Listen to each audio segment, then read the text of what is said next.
live? Are we live? I think we're live. I think we're fuck. Let me sort my mic out. Let me sort my mic out. Let me sort my life out. My life out as well. Sort my life out. Okay. Is that working? Is that working? Yeah, it's working.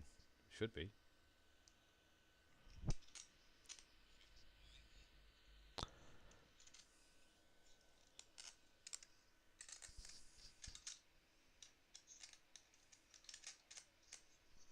Is it working?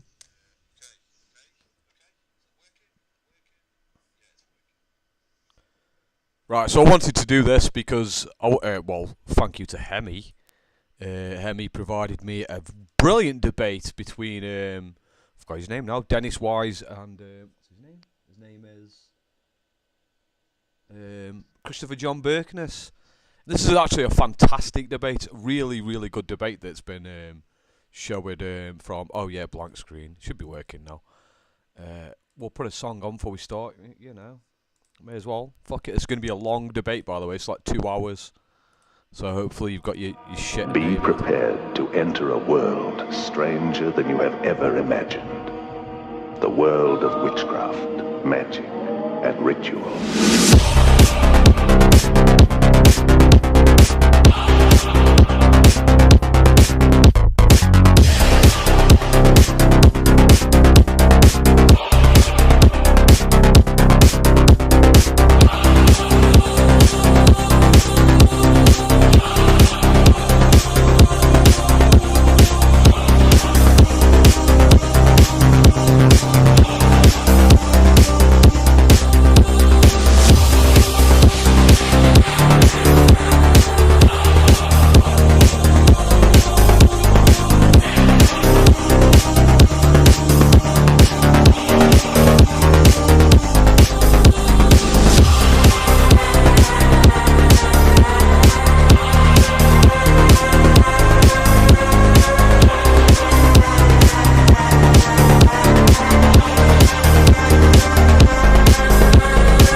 I'll be fact-checking the debate. It's a fantastic debate, and he brings up some bloody good points, to be fair. People often wonder why I call myself a Nazbol, and people are going to quickly realise that Hitler was a Nazbol. Well, he was a gay-op version, but he was. Sorry. It's not a very popular opinion, but it's the truth. Sorry.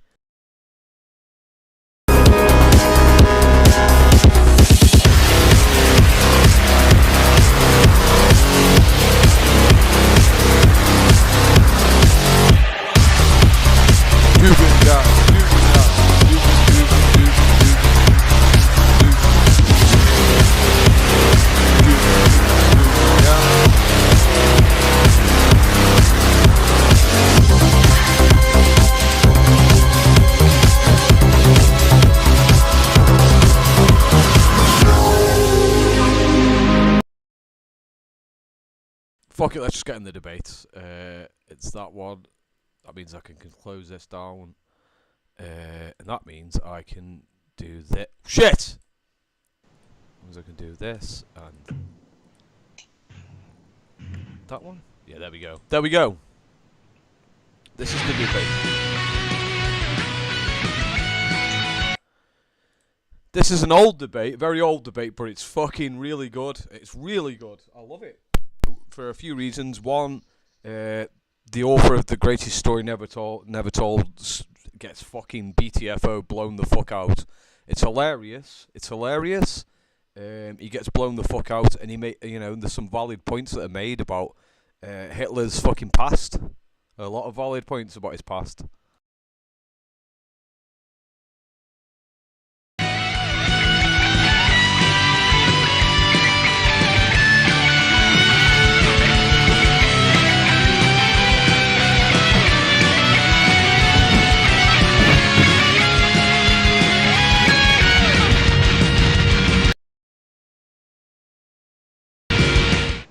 Welcome, ladies and gentlemen. Adam Green here with NoMoreNews.org. Today is Sunday, March 8th, 2020. And joining me for a highly anticipated and requested debate, today is Sunday, March 8th, 2020. I have author Christopher John Bjerknes and documentary filmmaker Dennis Wise to discuss their differing views on history's most infamous figure, the Führer of Germany, Adolf Hitler. This is the greatest debate never had. And we're going to talk about history's most controversial or taboo figure to talk about. It's obviously incredibly taboo topic, controversial, sensitive issue. But we are going to exercise our rights of freedom of speech as Americans to question history, to investigate history, and to debate. It's not a thought crime to debate what we believe. And to even debate this issue of World War II, Hitler, and the Holocaust could get us thrown in prison in many European countries, and certainly banned from YouTube. That's why we are streaming exclusively on DLive, and it will be archived to BitChute. And it should be an extremely interesting discussion. I'm looking forward to it personally. First, a little backstory on what brought us here today. I got tons of requests to have. I looked to find the best. I was thinking of the best people I could have to challenge and question Bjerknes' views. I got tons of requests for Dennis Wise, documentary filmmaker Dennis Wise. People you've probably seen in comments everywhere. Watch The Greatest Story Never Told. It's the documentary he made about World War II. Let me go to that. Adolf Hitler, The Greatest Story Never Told, in 2013. It's almost 6 hours, and I'll talk more about it later here in a second. I got Dennis on, and you guys can let me know in the comments if you have suggestions on other people you'd like to see after this. Have a debate. And Dennis Wise is an independent documentary filmmaker. He produced The Greatest Story Never Told, The New World Order, Communism by the Back Door, and The Secret Masonic Victory of World War II. So he is here, and Greatest Story Never Told is probably the most shared, talked about documentaries about this issue from the revisionist perspective. So I think Dennis is going to be a great person to have this conversation with. He's essentially going to be taking the standpoint from the conventional revisionist point of view. And Christopher John Bjerknes, and I'm almost done with the intro introducing these guys, and we're going to get to it. And Christopher John Bjerknes is author of over a dozen books, including Manufacture and Sale of St. Einstein. I'm going to say from the start, I think both of them are wrong in some ways, but Christopher does bring up some certain points to sort of support the hypothesis that fucking Hitler was fucking Nazbol, like legit as well, not fucking bullshitting. He was in alliance with the Soviet Union, and we'll get into it. We'll get into it when it comes up, and we'll go over. I will fact check what's being said live in real time. Zionism, the Jewish genocide of the Armenian Christians, Putin's reign of terror, and the books we will be discussing today: Adolf Hitler, Zionist and Bolshevik, parts 1 through 3, and Premonitions of the Holocaust. Now, I don't claim to be an expert on World War II and this stuff, but my guests today are strong in their convictions. Like the audience and everyone, I'm just a truth seeker. I'm trying to figure out the truth like everyone else, which is why we're here today. I used to believe the what you're taught in school, the mainstream media, traditional victor's history narrative of the Great Wars. And then I discovered revisionism and that alternative view, and then now Bjerknes' theories are a whole new aspect. And Bjerknes' work exposing Jewish supremacy and prophecy and Judaism is, I really respect. He's amazing at that. So he's got some compelling info. I want to see if it can stand up to the scrutiny. So out of the spirit of debate and truth, we are all here to get to the bottom of this. Thank you both gentlemen for joining me, Chris and Dennis Wise. Thank you, Adam, and thank you, Dennis. And yourself, yeah. So I wanted to begin just by starting with the more conventional, traditional revisionism that Dennis probably aligns with more. So Dennis, could you please give us like your macro summary, like brief overview of what you think World War II was and who Hitler was, and the Holocaust as well? Well, thanks for the introduction, Adam. Good to be here.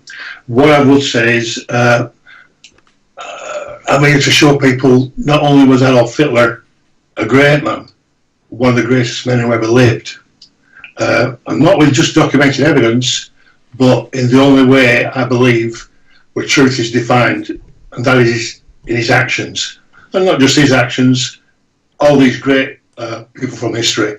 If you study their actions, that's the defining moment of truth. So there's been a big cover-up I've discovered in the 3 documentaries since World War II, and a great effort to stop people from actually investigating Hitler straight after the war had ended, where they came out with things like he was a Rothschild, probably one of the most genius pieces of manipulation that I can think of, because immediately it would stop people from investigating him. And it did so for many, many years, and until I did the documentary, which was probably at the beginning thought to be Mission Impossible, people soon realised after watching that documentary that he was not the man painted, but one of the greatest men of all time. And why was he? I don't understand how claiming that Hitler was a Rothschild, and I don't think there's real strong evidence of that myself, prevented an investigation, unless you're referring to the investigations that the Nazis themselves made into Hitler's background. Spicy indeed. And this is true. It is the case that allegations of calling Hitler a Rothschild or whatever, they are false, like, objectively.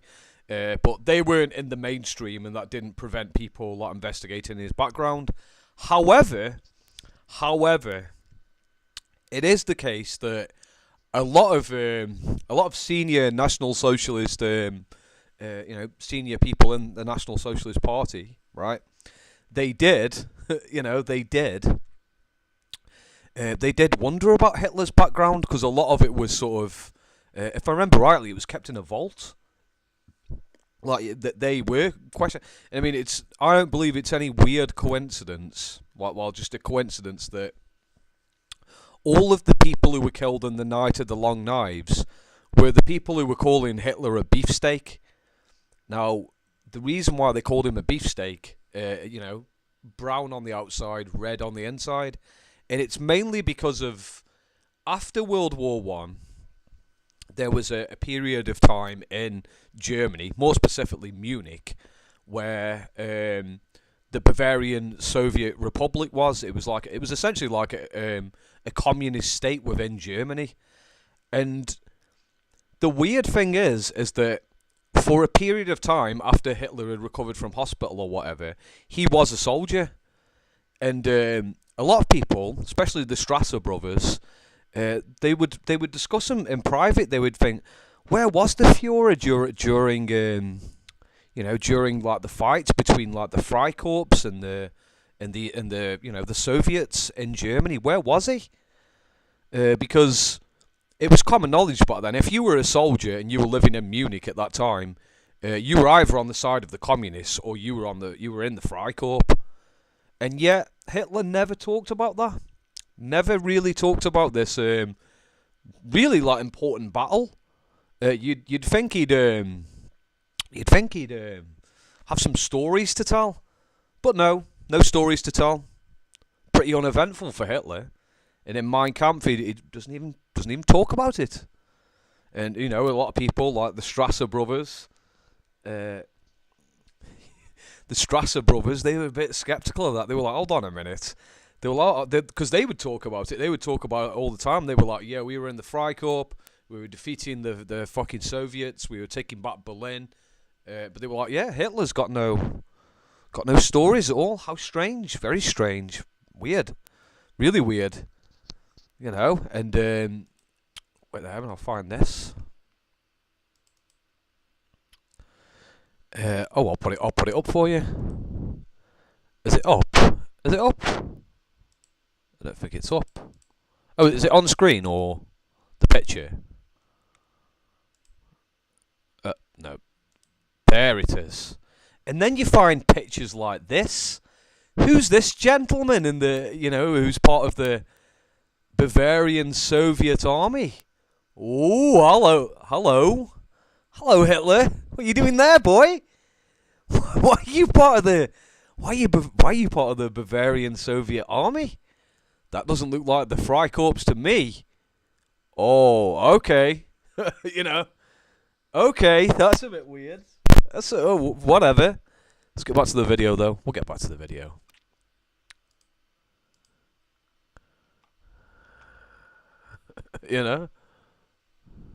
For example, David Irving pointed out that when they started to investigate Hitler's background, he banned all the newspapers from doing so. Hitler himself banned it. And all the files were put into a Panzerschrank, a safe, and marked the highest level of state secret. So it was the Nazis who prevented the investigation of Hitler's background. And I fail to understand how calling Hitler a Rothschild would have prevented it after the war. This is true. This is definitely true. Like I've just said, a lot of people senior, like the Strasser brothers, they were fucking onto this shit. They were like, we want to know what fucking Hitler was doing in Munich. We want to know what Hitler was doing in Munich, because he was in Munich at that fucking time. He was fucking in Munich, and he was a soldier, and he was healthy. So what the fuck was Hitler doing? Because we were in the Freikorps. We were fighting for king and country. So what the fuck were you doing, Hitler? What were you doing? What's going on here? And then out of the blue, Gregor Strasser gets murdered. Make that of you will. All of these senior National Socialist members die in the night of the long knives. Weird. Really weird. Really weird. Who would... really makes you think, doesn't it? Well, I'm talking about after the war, when the Nazis were totally defeated. And they brought out this Rothschild's myth, or that Hitler was a Jew myth. In fact, we could be here all day with all the myths that have been claimed since the war ended. But that particular myth would stop people from investigating, because they would just turn around and say, oh, it's just another shill. And there was a wall there, which people... I'm sorry, but which people are you referring to who I'm talking about investigating? Because everyday people. Everyday people. Where have you seen this phenomena take place? Can you give any evidence of it? I don't think the mainstream media puts out the idea that Hitler was a Rothschild agent, or he was controlled controlled opposition. No, but there's many videos on YouTube, probably still up today, which claim that the National Socialists were pagans, that Hitler was a Jew. His mother had an affair with the Rothschild. She worked as a maid. All these things, just to muddy the water. So there's more than that. There's plenty of other examples of Hitler being demonized. Oh, all right. Well, first, you're presuming that there is no basis for making any such allegations. There isn't. And Bridget Heyman, in her book Hitler's Vienna, gives lots of the research that was put into it and the fact that Hitler tried to suppress all that research. So it was Hitler who was trying to suppress the research, and the internet is a comparatively new phenomenon. Like it is objectively true that Hitler was suppressing information about his background. If you want sources on this, you can read Otto Strasser, Hitler and I. You can read about what exactly. Frith Wolf's got it right. Hitler was prominent at Kurt Eisen's funeral. Eisner was a commie Jew, leader of the Bavarian Socialist Republic. Why was Hitler even there? No answers. We've got no answers. And obviously, a lot of people like Gregor and Otto Strasser, that's all they talked about. Like, listen, right? In the early days of the, National Socialist, Workers' Party or whatever, a lot of the senior members, like the Strasser brothers and stuff, they're ex-soldiers. So what do you think they're going to talk about? They're gonna talk about World War I, and especially they're going to be talking about the Bavarian Soviet Republic and fighting for the Freikorps. That's what they're going to talk about, and that's all they talked about. And it was actually a common thing that if you ever wanted to get anywhere in the National Socialist Party, you had to kind of, you had to lay it bare. You were like, yeah, I was in the Freikorps, I was killing those dirty fucking commies, I was. But not Hitler. Oh no. Hitler didn't give you any background on that. He just fleetingly talks about it. No juicy info. Nothing really happened for him. He was just, pretty uneventful for him. Weird. And then you find photos like this. Oh, you were at Eisner's funeral. That's weird. And you're in a Soviet fucking uniform. What's going on there, Hitler? That's a bit fucking. It's a bit spicy, and it's no coincidence also that the Strasser brothers were trying to separate from this sort of bullshit, He was, the Strasser brothers wanted to split the party. They wanted to do like real National Socialism without the stupid fucking geopolitical bullshit that Hitler was going to do. And, they got killed. Well, Gregor did. Otto fucked off to England, didn't he? But anyway, let's watch the video. And I don't recall seeing in the history of the late 40s, 50s, 60s, 70s, 80s, and early 90s any effort to prevent investigations into Hitler's background based on the idea that he was a Rothschild. So you surely know that the CIA came out with their own assumption of what Hitler was and put that out. Yes, I don't see how that prevented any investigation into his background. Who was prevented from investigating his background ever, other than by Hitler himself? Everyday public after the war, in the years after the war. How were they prevented from doing it? I don't see the mechanism in place that you're implying existed to prevent people from investigating Hitler's background. Because if you're convinced that Hitler is a Rothschild, you were not going to bother investigating, and people were convinced. A lot of people convinced he was a Jew. At all. When I started talking about that, my experience was that the vast majority of people had never heard any such thing. Well, there's been enough writings on it and videos on the actual subject. And Adolf Hitler has been the most demonized of all people in history. And that was just part of it. Oh, I completely agree with that. And I think that was part of the plan.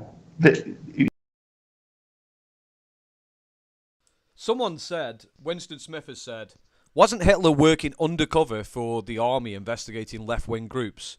There's There's no evidence to support that at all. And if that was the case, you'd think he'd talk about it extensively in Mein Kampf. But in Mein Kampf, and privately to people like the Strasser brothers, he never mentions what he did in Munich. There's literally no fucking conversation. Like, Hitler never talked about it. There's no evidence to support that he was working undercover at all. We simply don't know what Hitler was doing.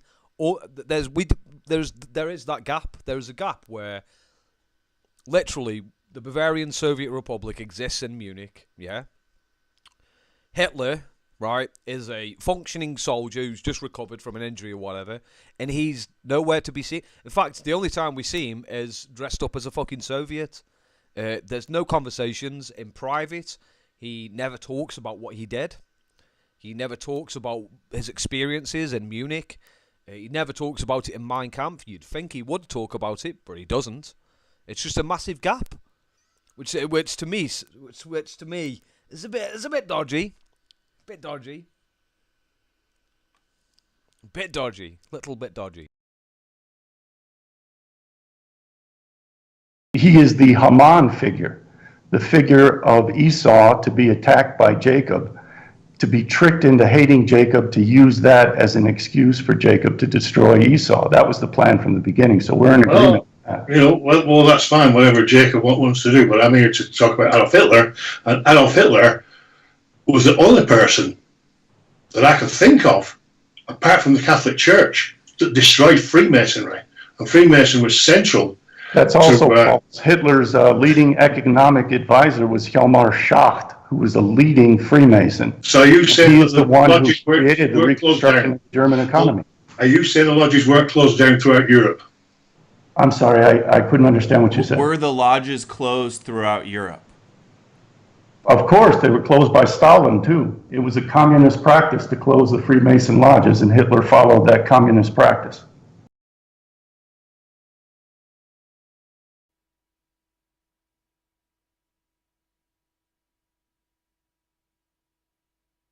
Hello. Yeah, there we go. Yeah, this is true. Yeah, Stalin closed the lodges as well. And it is true that Hitler followed a lot of Stalin's policies, like he emulated these policies. An example would be rewarding mothers for having children. A lot of his policies were, he basically stole off fucking Stalin, to be fair. So there is that. Well, Mussolini closed down the Freemasons. Mussolini was also a socialist, the biggest socialist in Italy. He used to be a socialist. He changed his ways. He changed his ways because of his Jewish girlfriend, Margarita Sarfati. So you say, again, his actions were... That's not fair, Dennis. That's ridiculous. No, listen, this is... It is true that Mussolini was a Marxist, like he was a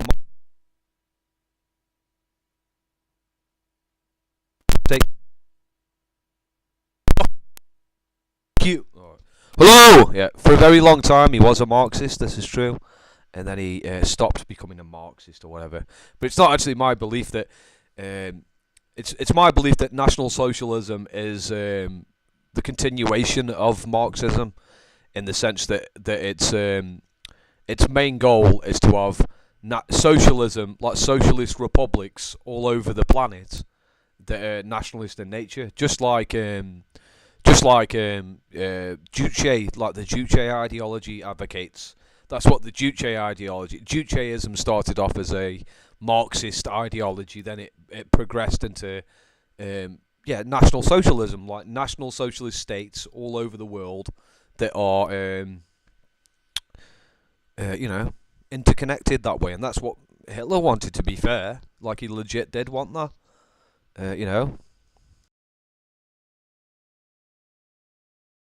This is what you perpetrate. What I'm saying to you is he closed down Freemasonry, and Franco closed down Freemasonry. And I'm telling you, and Germany closed down Freemasonry. The leading figure of the German economic recovery was a high-ranking Freemason. You haven't addressed that historic fact. Well, I can address it because whether it's an high-ranking Freemason or not, he hasn't got a lodge to go to.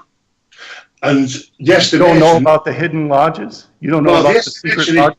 Up to 200,000 Freemasons were put to death in Germany.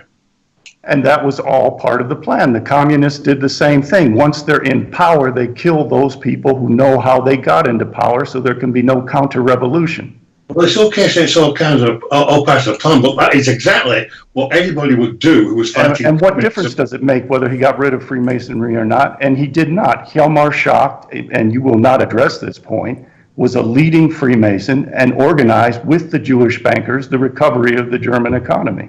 Oh, I could talk about Jewish bankers, all right. We can go down that road. Wait, hold on, guys. Hold on. You guys jumped right into the debate with just that's fine. You know, we no problem. But I wanted to, you know, first I was going to have Dennis give his kind of overview of how he thought World War II went down, and then I was going to give Chris the opportunity to give his view, and then allow Dennis to.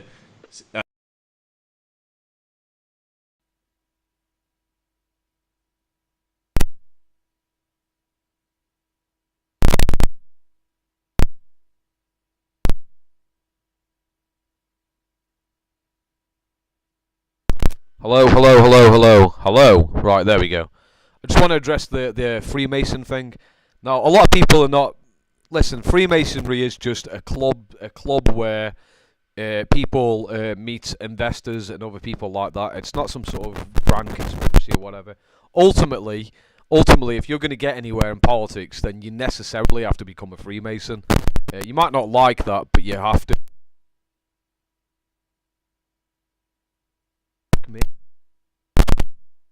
Why is it doing that? Fuck off, John Colley. Hello. Yeah, there we go. Testing, 1, 2, 3. Testing, 1, 2, 3.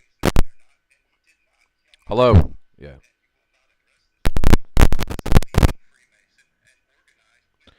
Let me just test this first.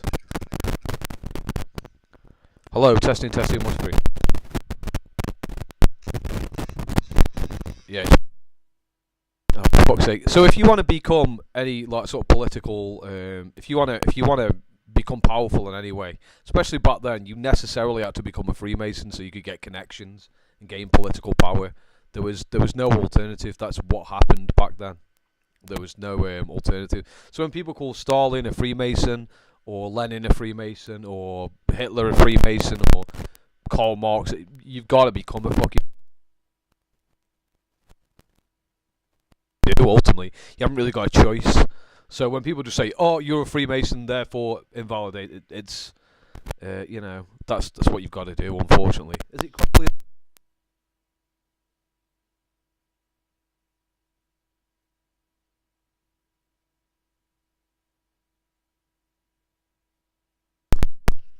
This is fucking. My mic is bollocks. Absolute bollocks. My mic is bollocks. Fucking shit.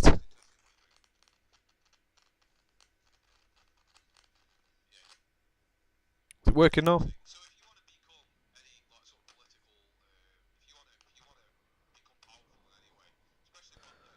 It is working. Stop fucking with me, John Colley. You know it's working. Let me just test this first. Fuck off, John Colley. It is really crackly, isn't it? Why is it so crackly?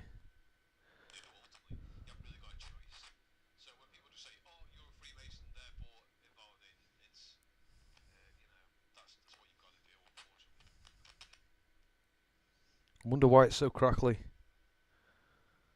I don't know why it's so crackly, it just is.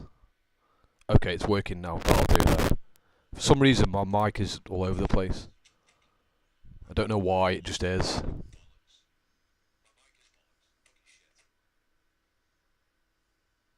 Okay, it's working now. Good. Let's get on with the video, because it's a good video. Explain what he thinks is wrong with it, or ask Chris questions. So, hello. There we go.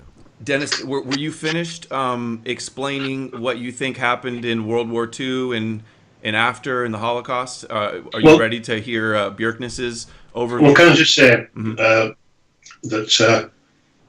Adolf Hitler was in Austria when he was 17, and this is when he discovered what the Jews were all about. And he opened up the eyes of the German people. And without opening up the eyes of the German people, even today, we would be unaware of what the Jews are all about. It was Adolf Hitler who brought all this to the fore. And the reason why World War II came about, because they wanted to shut him up. Okay. Chris, My response to that is I agree that Adolf Hitler said many very true things about the Jews, and he was coached to do so by the German military. He did not do so because he started at age 17 hating the Jews and became an expert on it. He was trained by the Reichswehr to become a propagandist for the German military, an anti-Bolshevik propagandist, and he attended courses and was ordered to give speeches against the Jews and take over the German Workers' Party from Anton Drexler and become dictator over Germany.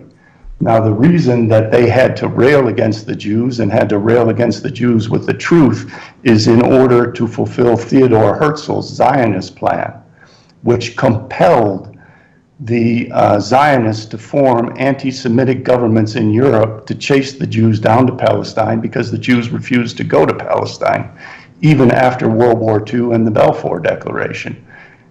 Herzl stated in 1896 that he would utilize anti-Semitic governments to create a transfer of a Jewish population and Jewish wealth to Palestine, and Hitler fulfilled that plan in the transfer agreement. So it was planned before Hitler had any anti-Semitic feelings. And Hitler did not arrive at his anti-Semitism in the way that you are following the traditional history. He was ordered into it by the German military after he had been captured as a bodyguard for the communist Eugen Levine and turned on his communist fellows, and was ordered by the intelligence department of the army to instigate an anti-Semitic campaign.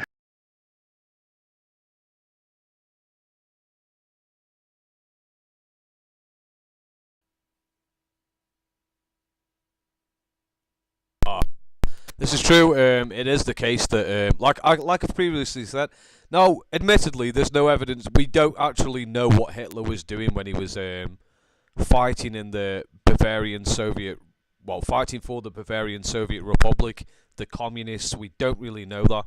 I forgot his name is. I forgot what his name is now. I forgot what his name is. Oh shit. What Christopher John Bjorknes is saying, I don't believe he's got enough evidence to justify that. All we know is we don't know what Hitler was doing. We don't know what Hitler was doing while he was fighting for the Bavarian Soviet Republic. That's all we know, pretty much. We don't know what he was doing. We know he was doing that. We know that before he joined the National Socialist Party of Germany, he was fighting against the Freikorps, fighting against like King and Country, and he was on side of the communists for a while, for at least a year. For at least a year, Hitler was fighting alongside, under the leadership of Alsner, a Jew, like a communist Jew. That's what he was doing. And like I've said, weirdly, for some reason, there's no mention of this in Mein Kampf. Like Hitler doesn't tell you about his time, in Munich, which was completely erased from history.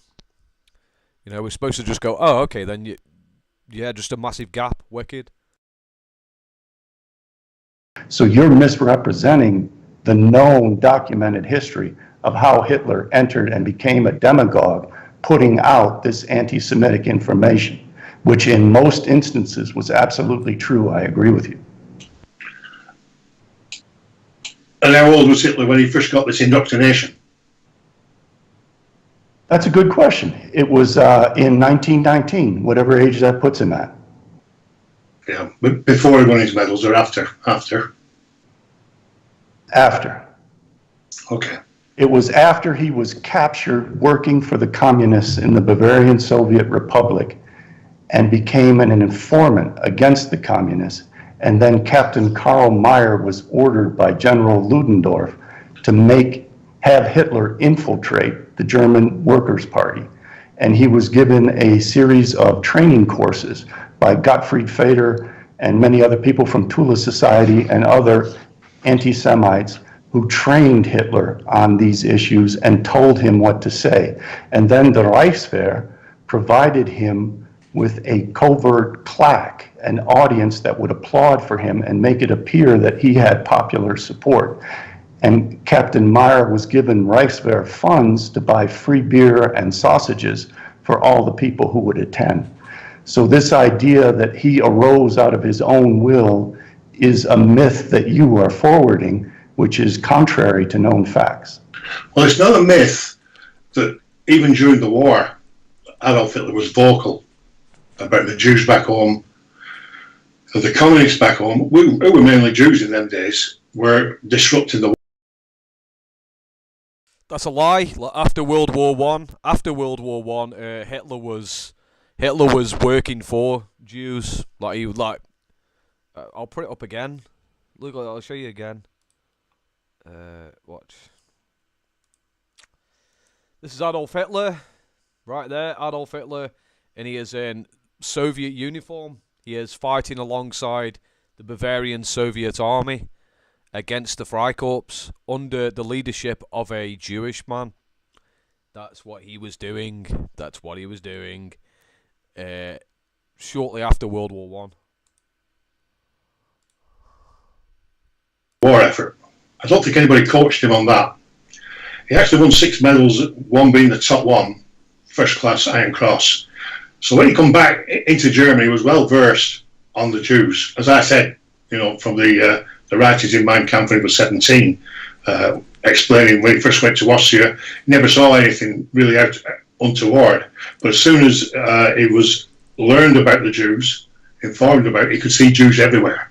It was the Jews who recommended that he get those medals. He was comrades with all the Jews in his unit. And a whole mythology has been built up to try to make it appear that he was an innate anti-Semite so that they can pursue this ethos, mythology. And that wasn't built up in the UK. The fact that he was studying Marx in those years and wrote in Mein Kampf about how he had been heavily studying Marx and stated Rausnig and Wagner and others that the whole of national. This is true also. Like if you read Mein Kampf, Hitler admits that. Again, is it doing this? Hitler admits straight up that he is. That he was, well interested in Karl Marx. He read Karl Marx quite a lot. And in fact, Karl Marx enlightened him to be critical of the Social Democratic Party.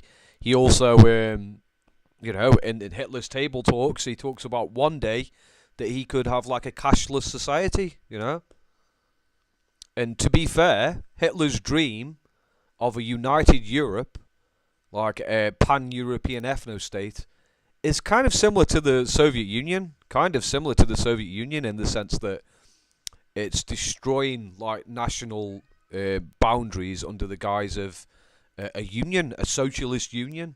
And that's what Hitler wanted. He wanted a socialist union of all what he determined Aryan people or white people. It's very similar to what Stalin was doing with the Slavic people, to be honest. Very similar. In fact, identical to a large degree. Socialism was based on Marxism. Christopher, are you saying anybody who suffered, who learns about Marx is a communist? I'm saying that anyone who studies Marx intensively should be suspected as being a communist, and it was proven that he was a communist. You're claiming. Less interrupting, guys. Less interrupting. I'm just trying to make one point when you're talking. Try to make one point and then allow a response but well, the point being, all this talk about him being lectured when he was already on that button during World War One and spoke about it vocally. I can't say any more than that. He must have been. I can say a lot more. Learned in the trenches. He served as an elected official for the communist government after World War One. He was a spy. How could he have been this vicious anti-Semite you're describing him as and honored Kurt Eisner, the socialist Jew who overthrew Bavaria and threw out the monarchy, and be this terrible anti-Semite, and then be reelected to serve Ernst Tuller, a known communist, and then become a bodyguard for Eugen Leviné, a Leninist communist, a perverse Jew who held orgies in the streets and was in regular contact with Lenin, and Hitler was his bodyguard. So how? What source is that then? Excuse me? What source? What source? What's the source for that? For that is Douglas Reed, who was told by someone close to Ernst Röhm that he was bodyguard for Eugen Leviné. In terms of Kurt Eisner, we have film of him marching in Kurt Eisner's funeral parade wearing a red armband to honor communism.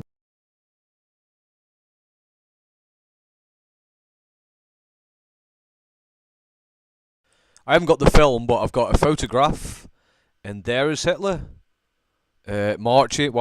standing to attention for the death of the communist Jew Kurt Eisner. That is a fact. That is a factoid for you. There's Adolf Hitler with his Soviet brothers in arms. That's what he's doing. The true Nazbol leader back then. And a black armband to mourn Kurt Eisner's death.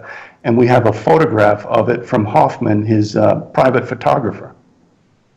Okay, well, let me just say before I say anything else, that although you call him an anti-Semite, he did have people working for him who were part Jewish, and his chauffeur, in fact, who was one of the people who set up the SS, was found to be Jewish when and he was his checked. chauffeur was also a leader of the soldiers' councils in the Bavarian Soviet Republic, and was a known communist, and was one of the most far-left people in all of Bavaria. I thought we were interrupting. What I'm saying is, I thought we were going to state one point at a time. Now, if I'm just answering your Okay, point. hold on, guys. Hold on. Let's back up. Let's start. I still wanted Bjerknes to get out. For people that haven't read his books or seen the other video, I want him just to give a brief overview of what he thinks the Great Wars and Hitler and the...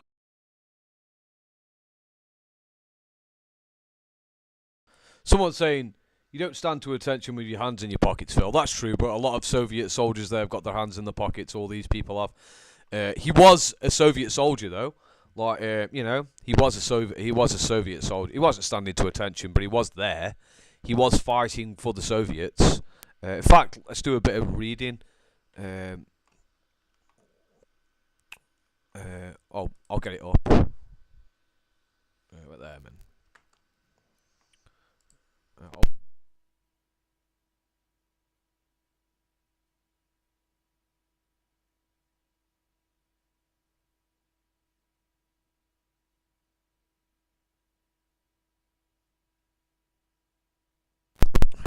Reading.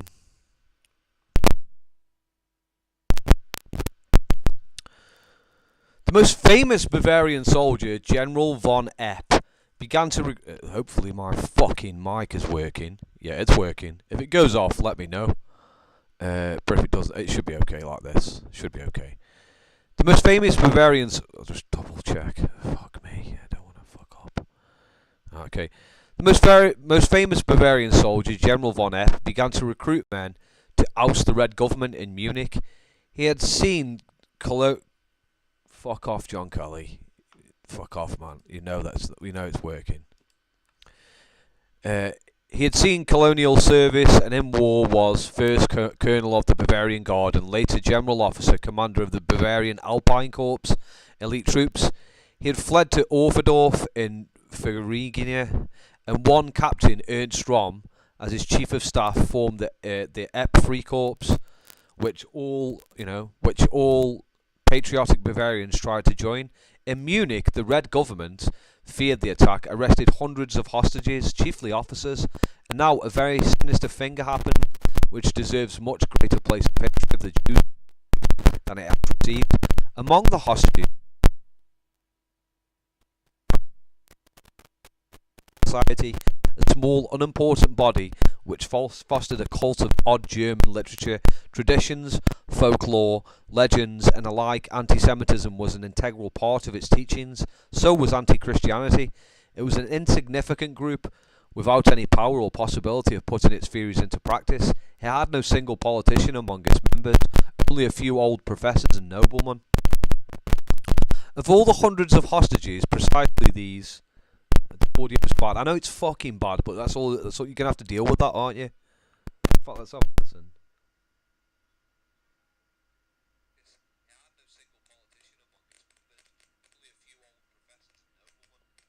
That is shit, to be honest. Why did... Hello? Hello? Hello? Hello? Hello? Hello? Hello? Hello? Hello? Hopefully it's working now. Working now? Hello? Is that better? Yeah. That's better, yeah. Right. That'll do. That'll do.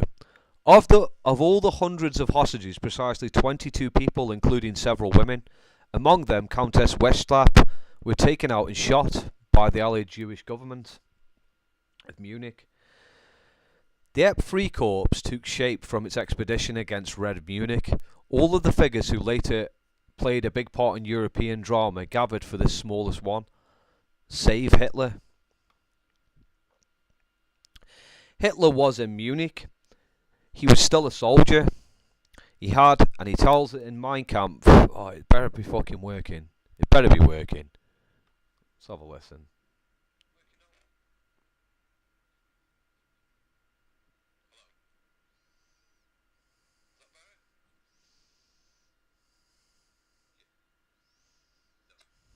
Hello?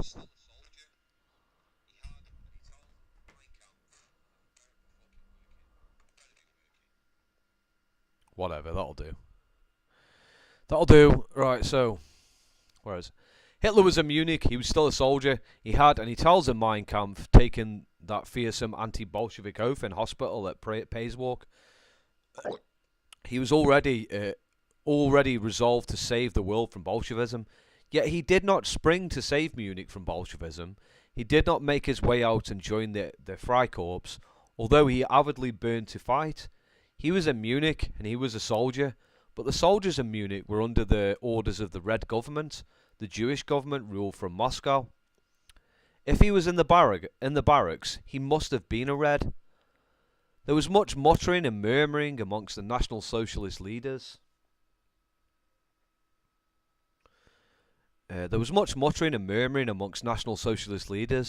Much shaking of puzzled heads in later years about this, but not the hint of explanation of his doings in Munich at the time ever came from Hitler.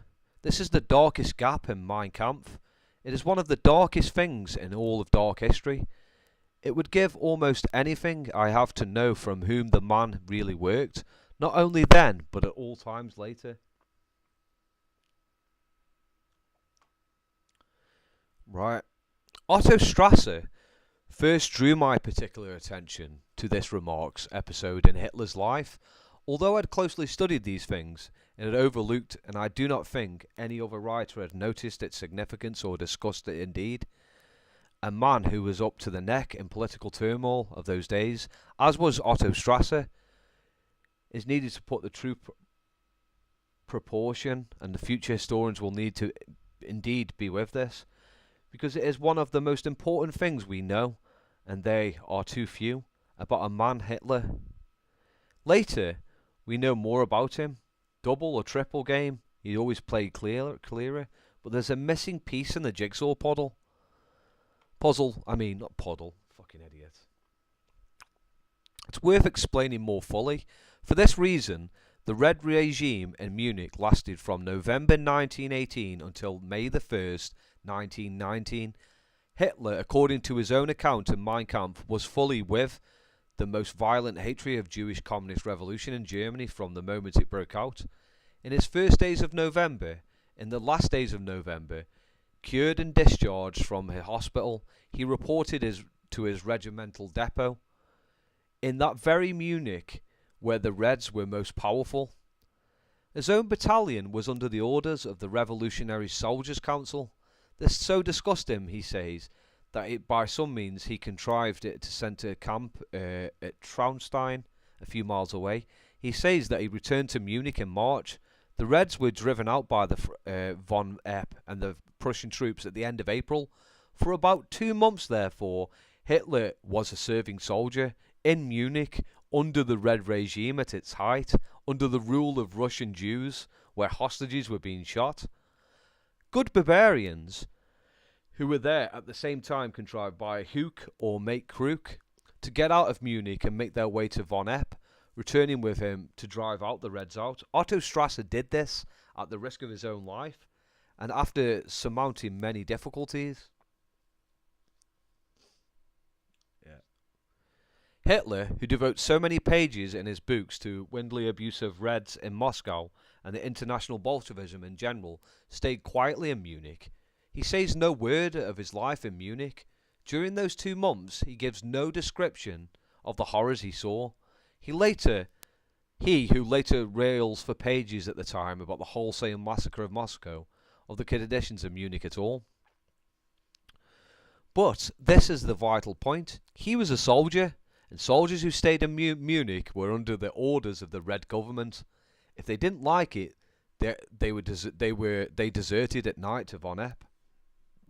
And Hitler did not do that. He was then a Red.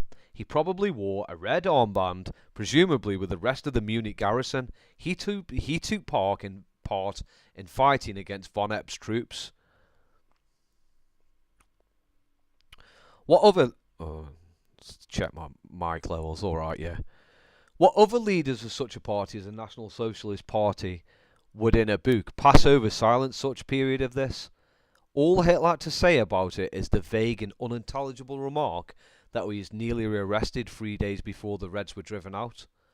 From that, he calmly passes on to a sentence beginning, "A few days after the liberation of Munich, I was nothing about his reasons for staying in Munich, nothing about the horrors of the Red regime, which he actually knew, nothing about severely fighting that preceded in the liberation of Munich, nothing about the triumphant entry of the von Epp troops. Every other National Socialist leader of the Stormtroop commander in those days fought with one another in the Freikorps somewhere in Germany. This was the very thing that gave then the claim to subsequent advancement in the party. But the Fuhrer himself, the arch anti-Red, was in Munich. He was always filled with a religious horror and hatred of Bolsheviks. Retained for 3 months spent under their rule in a city that he regarded as his adopted birthplace, no single memory worth putting on paper. I believe future historians need to start research into his life in Munich in the period between March and May 1919, and unless all these tracks have faded, they will discover some strange things. Otto Strasser says that for many years afterwards, until the advanced power placed Hitler on the pedestal, elevated all such doubts, which would have cost the audible doubter his life. The National Socialist leaders, when they were talking together of this and that, they always returned to the question, what was Adolf Hitler doing in Munich in March and April 1919? And the answer was always a perplexing shrug of the shoulders and a shake of the head. Yeah, so, that's a lot of National Socialist leaders didn't know what Hitler was doing. They were like, "What were you doing in Munich?" Because we've all got stories, and you haven't got any. I'll just play the video. It'll be here all fucking The Holocaust was, if we could do that. Okay. And then you guys could have all the back and forth, and I'll just interrupt with a question or a point here and there. So Chris, please. World War I was essentially a massive socialist revolution to unseat the monarchies of Europe so that the Jews could implement communist empires to replace them. It was also instigated to destroy the Ottoman Empire so that the Jews could take Palestine from the Ottoman Empire. Following World War I, the masses of Jews in Europe refused to emigrate to Palestine. Herzl had predicted this. Herzl advocated in a book he wrote in 1895 that the governments of Europe should become anti-Semitic and force the Jews to move down to Europe. Now, they immediately started that process in the Reichswehr when Captain Karl Mayr was ordered by General Ludendorff, who slaughtered millions of people in World War I and who was against the monarchy, and who together with Hitler led the beer hall putsch, not to unseat the Jews, but to prevent Kahr, Lossow, and Schleicher from reinstating the Bavarian monarchy. That's what the beer hall putsch was all about. And these socialist communists, Ludendorff, Mayr, and Hitler, insinuated their way into Anton Drexler's German Workers' Party and made it the National Socialist, as in communist, German Workers' Party.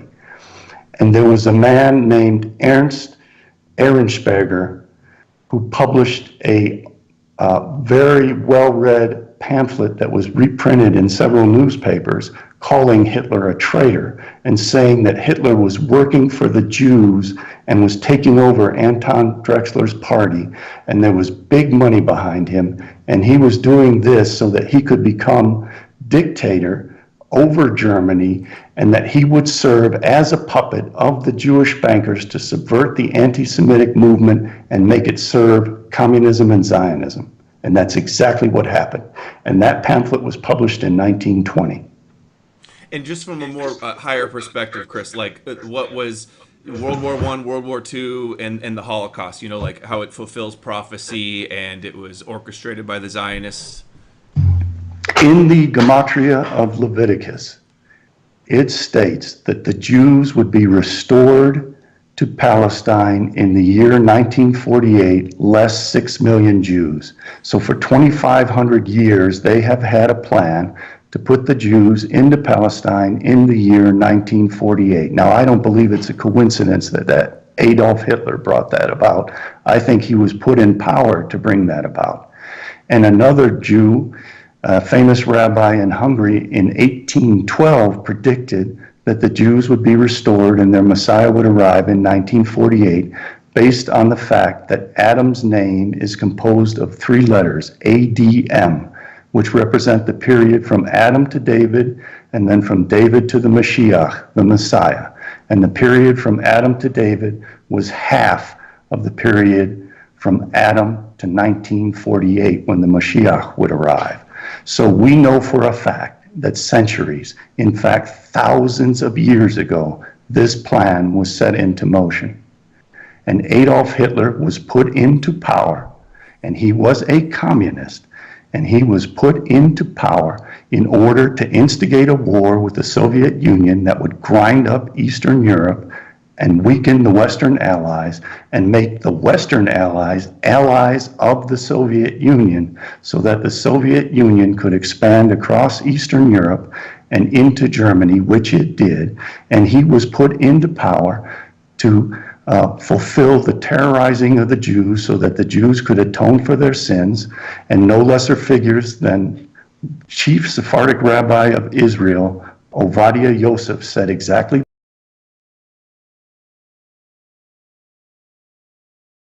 It's also the case that, hopefully my audio is okay.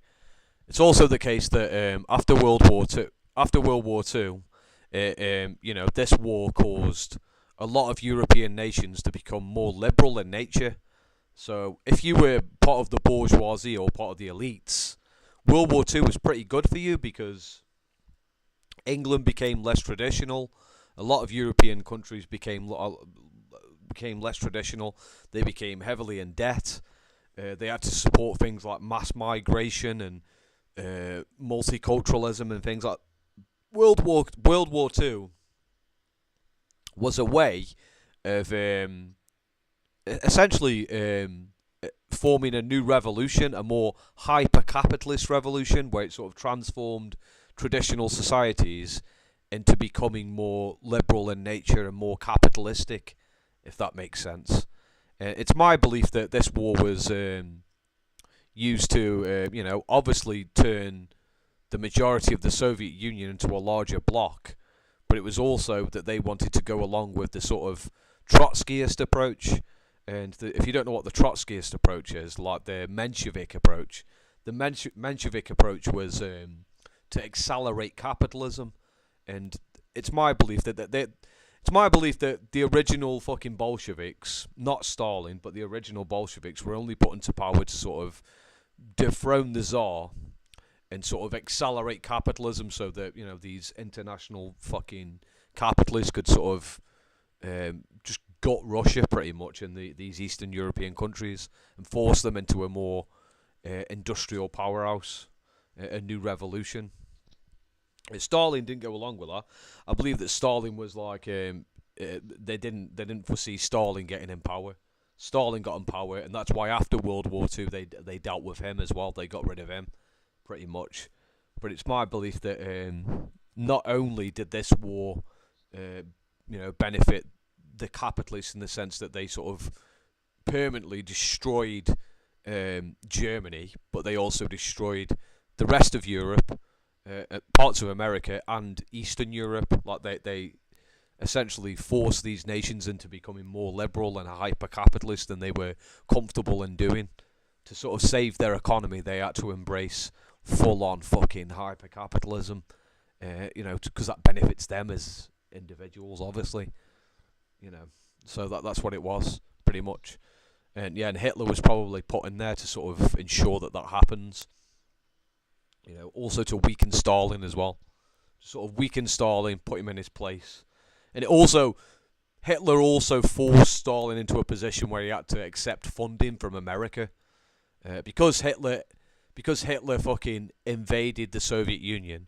The Soviet Union they were put into a position where they had to start accepting money from international capitalists to sort of save their socialist republics. And that's why Hitler did a really good job at doing that, pretty much. But it was never the intention. It was never the intention of Hitler to win the war in the Soviet Union. It was just sort of put them in place. And we know this because if he did want to win the war with the Soviet Union, or to defeat communism, then he would have never declared war on fucking America. Because Hitler declared war on America when he didn't need to do that. Hitler didn't need to declare war on America. He didn't need to do that. And, public opinion in America was they were anti-war. Like, the majority of people in America were anti-war. And if Hitler had never declared war on America, they would have never done it.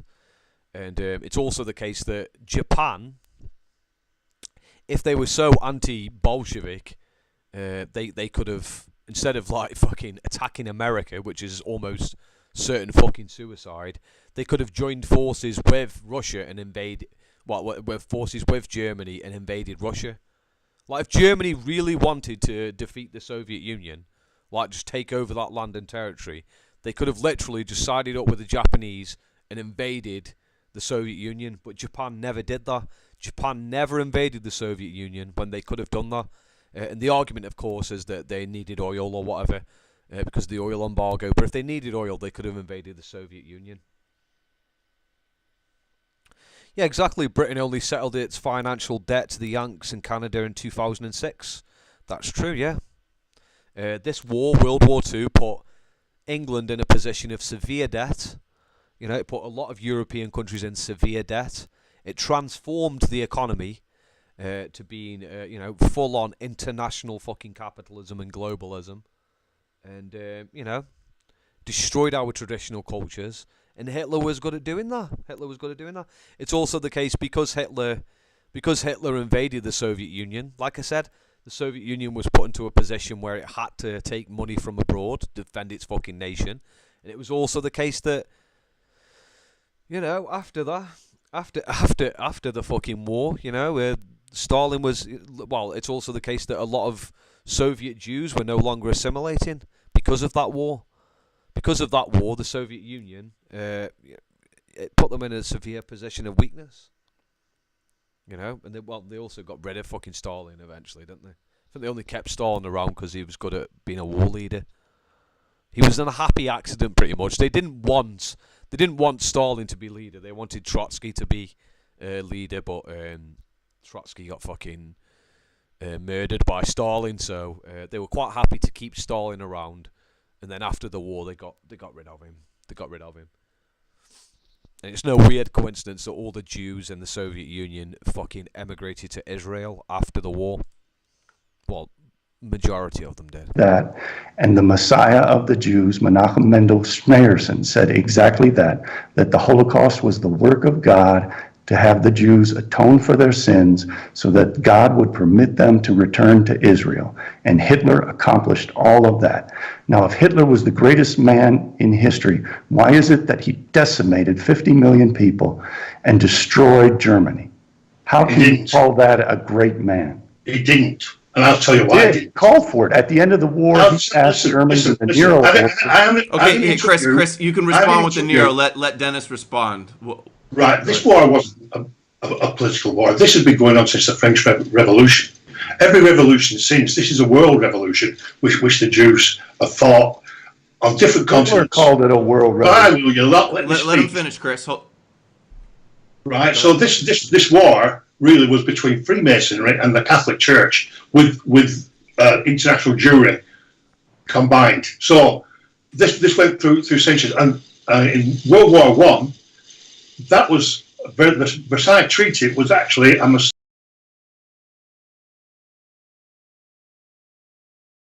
People in the chat are saying Germans came out of rationing much quicker. Yeah, the point of this though is that this war, right? I mean, we know this. It's like Hitler stopped at, he had the chance to fully invade England and he didn't do it.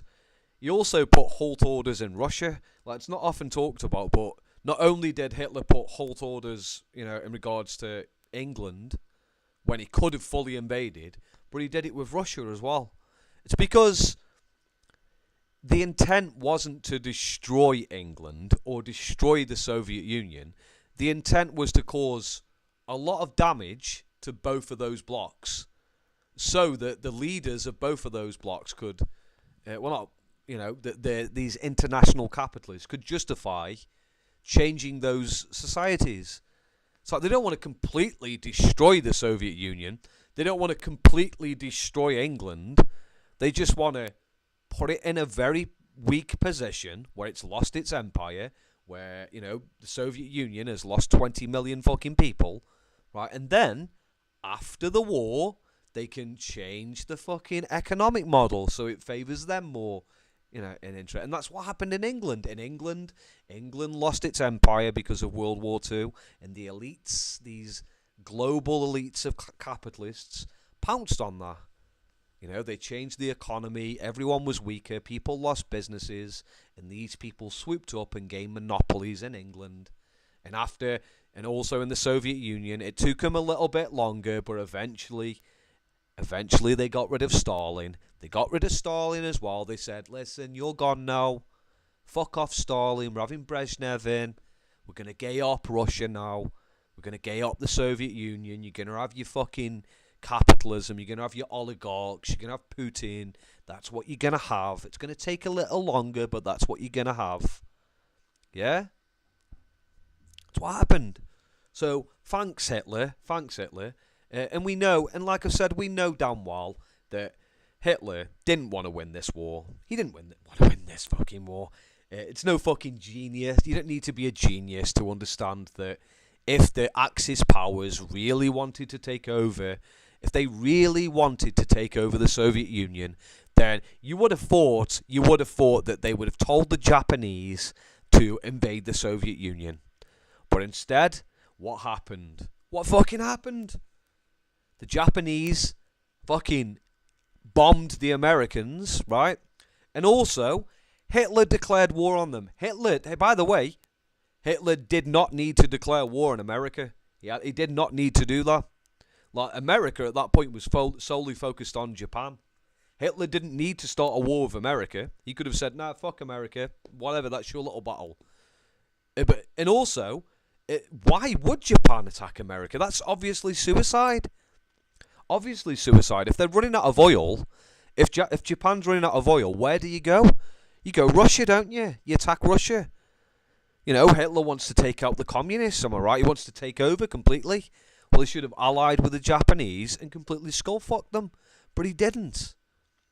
Hitler was there to destroy the Soviet Union, while put them in a position of weakness, right? So that the new leaders could take over after the war.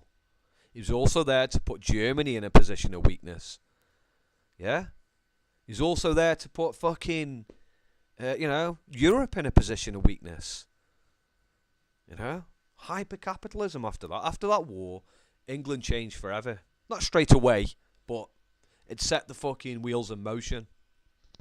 England lost its empire. Society became less traditional. We started having more immigrants. We had the Windrush generation. Give it a few decades after, we started talking about joining the European Union. We had Thatcher, we had Reagan, we had neoliberalism and all that shit. And it started all of this. It's also the case that Hitler destroyed nationalism. After World War II, no one had a taste for nationalism. That was a disgusting ideology that he helped destroy by being the way he was.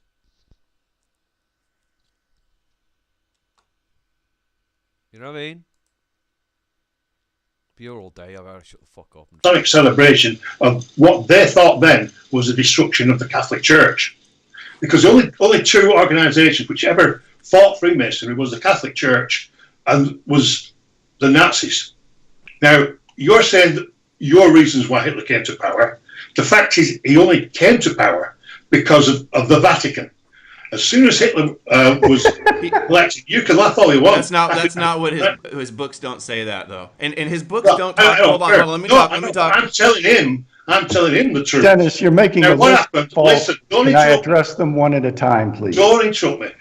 You've said why that You haven't contradicted anything that I said, Dennis. You haven't addressed. Okay, hold on, settle. Both of you, stop. They signed the right concord 6 weeks I'm gonna mute after you. Hitler came to power. Dennis, please stop. Please stop. We got to keep. Well, you have to stop interrupting me. I know. Well, that's why you got to let me talk. And to be more precise, it's my belief that Hitler wasn't a communist, but Hitler was a Trotskyist. He was a Menshevik. I believe he's a Menshevik, not a Bolshevik. And if we don't, briefly, let's talk about this, right? So, Mensheviks are accelerationists.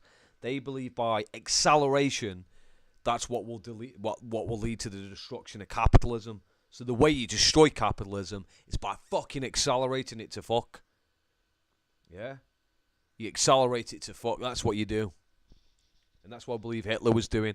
I actually believe, right, and maybe I'll do another video on this. I'll do another video on this where I talk about some of fucking Stalin's quote-unquote conspiracy theories. Now, a few, it's a bit spicy, right? It's not only the case that, Stalin was very fucking aware of Trotsky. He knew exactly what Trotsky was doing. Trotsky wanted to fucking destroy the Soviet Union by accelerating capitalism so that it would destroy it pretty much. So that the fucking Jewish capitalists could come in and just swarm in and fucking... it's kind of similar today, like what's going on now. We've got this shit in Afghanistan. They're going to put all the Taliban in, completely fucking ravage Afghanistan, and then all these rich fucking oligarchs are going to swoop in and steal all their shit. Yeah, it's the same fucking bullshit. And that's what fucking Trotsky was about, pretty much. Stalin didn't really buy that bullshit, but, there are conspiracy theories about in commie circles that believe that Trotsky was in talks with fucking Hitler, that he was fucking relaying information to the Germans. I'll go into that another day. We'll talk about that. And it's probably true. I actually do believe it's true that Hitler was working with Trotsky. I actually do believe that. And I know it's a bit of a black pill for you, but it's probably fucking true. It's probably true that fucking Hitler and Trotsky were working together to sort of accelerate Europe. Accelerate fucking Europe to a position where society just fucking collapses. Yeah, it completely fucking collapses. First of all, I just want to clarify that Bjerknes' books don't say that it was the Vatican that brought Hitler to power. No, they don't. Hold on, let me finish. And also his books, he doesn't promote the idea that Hitler was a Rothschild or that he was Jewish as his evidence. That's not what his focus is. I never said he did. Okay, I know. I'm just clarifying because I got a lot of comments about that. I've seen that a lot, and you kind of you touched on that a bit. But please continue. Make the point you were making, and then allow Chris to respond. Okay. Well, after World War One, when the Pope was banned from Versailles, that was a victory for Freemasonry. They thought the final victory. All of Europe was under the Rothschilds and Freemasonry. When Hitler came to power, the Reich Concordat was signed immediately, which means it was talked beforehand. What was Catholic signed? Church, what was signed immediately? The Reich Concordat, where the Vatican left the political decisions to Germany, and they actually told the Centre Party in Germany to vote for Hitler after the Reichstag fire to make him dictator. And then they shut down that Centre Party because he'd been infiltrated in the Weimar Republic. So the Catholic Church has actually got Hitler into power. And when you look at the end of World War II... Can I respond to that? Okay, hold on, Chris. Hold on. When you look at the end of World War II, when hundreds of thousands of National Socialists were being gunned and chased down by the communists, it was the Catholic Church which ran the rat lines to get them out of Europe. Okay. And even funded them in 1946 to the tune of 200 million. So you're saying that you do believe that the Catholic Church helped bring Hitler to power? Yeah. Okay. I mean, you're saying you believe that. Source. Okay. Yeah. Okay. Go ahead and respond then, Chris. The book Hitler's Pope. Okay. It is true that the Catholic Church was involved with the rat line. On that point, I agree with him. Why though? Why? What reason would they have? Probably to hide some of their own secrets, and probably they were ordered to by the Jesuits who were involved with the Jews to get these crypto Jews over to South America so that... Can I finish? Yeah, let them finish. Let them finish. You guys got to let each other finish your points. Sorry. Martin Bormann and several of the other top Nazis were Soviet spies, and they were set up to help rebuild the German economy after World War II was over. It was all part of the plan that they would create this East-West conflict centered in Germany so that these top Nazis were smuggled out of Europe so that they could organize and orchestrate those plans which began long before the war ended to reconstruct Germany after the war. That's the historical facts of why these people were. In fact, fuck it, while we're spurging the fuck out, let's just do this. Let's talk about Trotsky as well. Fuck it, I'll watch this shit. This will blow you fucking... You ready for fucking black pill? If you're a fucking Wignat, get ready to get fucking black pilled. And I mean proper fucking black pilled. This is gonna blow your fucking shit apart. But let's fucking do it, may as well, aren't we? Let me just get up.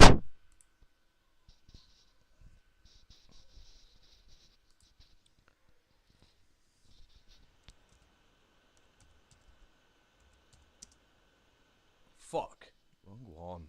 Fuck off.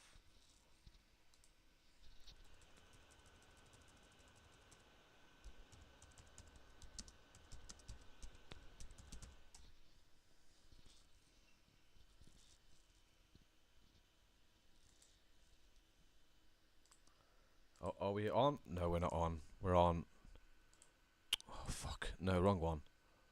Why isn't it working? Oh, that's why. I need to do that and then that. Trotsky's support of fascism. Let's do this. Let's fucking do this. Let's do it.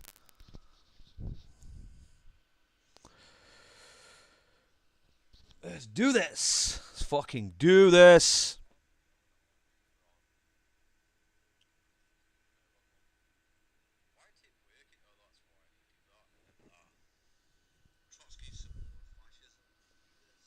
Let's do this. This was can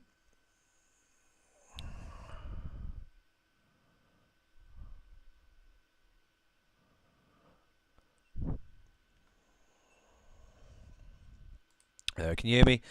So, what did Trotsky actually do? He concocted a Fourth International in 1938, and to do this, He had been seen advocating a distinct and unique set of policies. He falsely distinguished Joseph Stalin from the Soviet people, avoiding the inconvenient fact that Joseph Stalin was continuously voted into office, whilst calling for his false construct of the people to militarily overthrow Joseph Stalin, when all they had to do was just vote him out. Trotsky proposed the following alliances between his followers: Nazi Germany, the Roman Catholic Church, and all forces of reaction opposed to the USSR. This included the capitalist West, Zionist groupings, and other religions. Adolf Hitler wanted the total destruction of the Slavic race and the Bolshevik communist ideology, which he viewed as a Jewish conspiracy. Whilst the Roman Catholic Church was slightly more modest in its war aims, as it wanted only the destruction of the Bolshevik regime, and it wanted it viewed as an atheist ideology. Although the Roman Catholic Church did assist Nazi Germany in its Holocaust, blah blah boring, the other forces reaction wanted the destruction of the Bolshevik regime and the end of socialism in the USSR, so that modern capitalism could take its place. This was finally achieved in 1991. Where are we? So, yeah. Where are we? The communists in 1982, or the Nazis in, or whatever.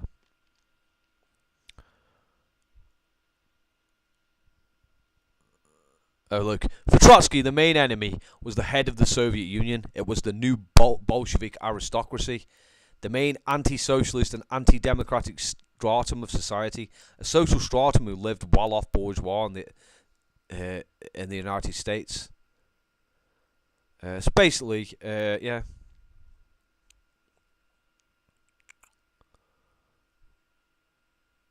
Trotsky was one of the first to put Bolshevism and fascism on par.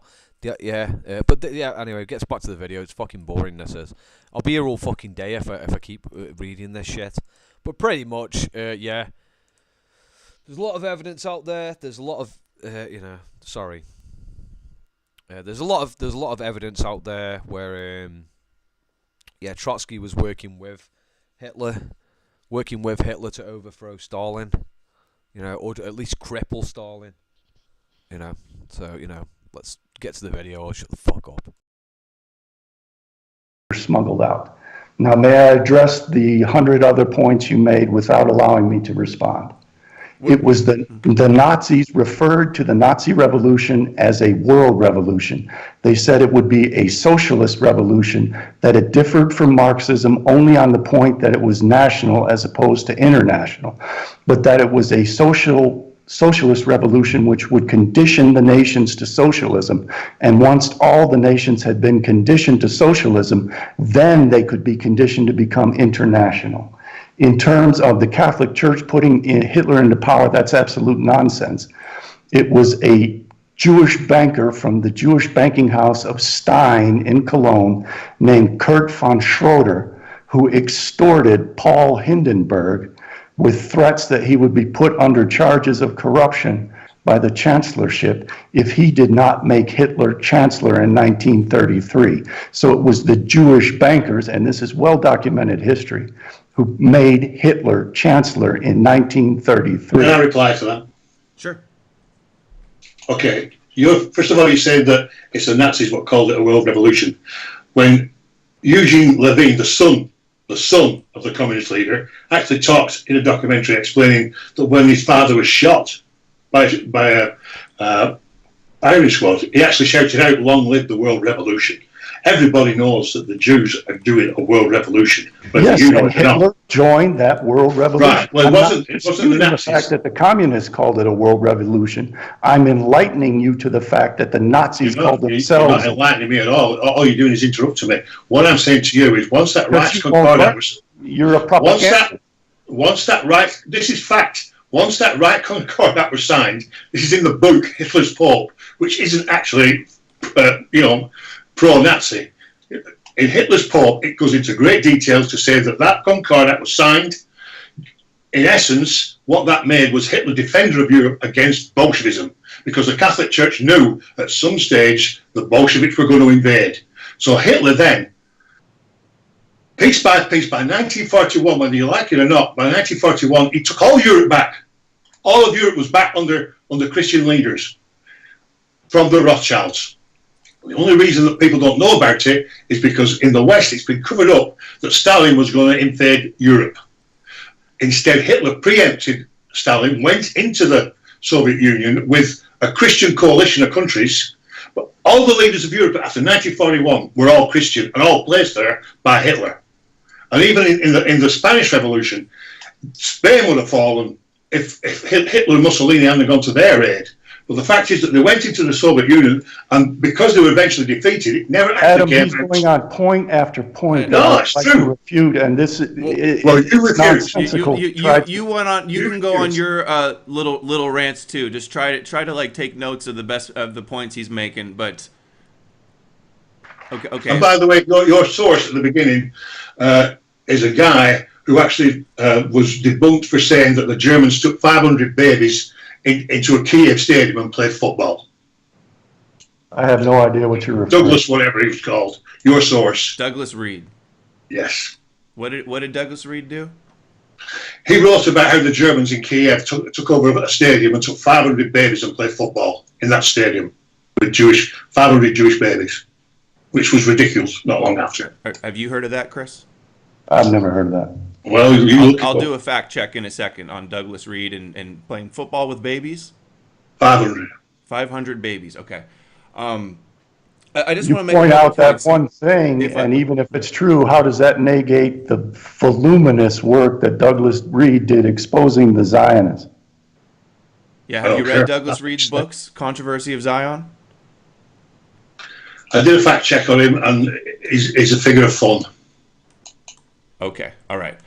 All right, these are personal attacks this man is making on people without refuting any of the factual evidence I'm putting forward. So this is not a debate. Well, do you agree with the 500 babies kicked around the stadium? I'll look that up. Okay, here. Look it up. Yeah. This is the guy you're quoting. Read 500 babies. Douglas Reed. Control F. Well, they call him virulently anti-Semitic, by the way, too. Okay, 500.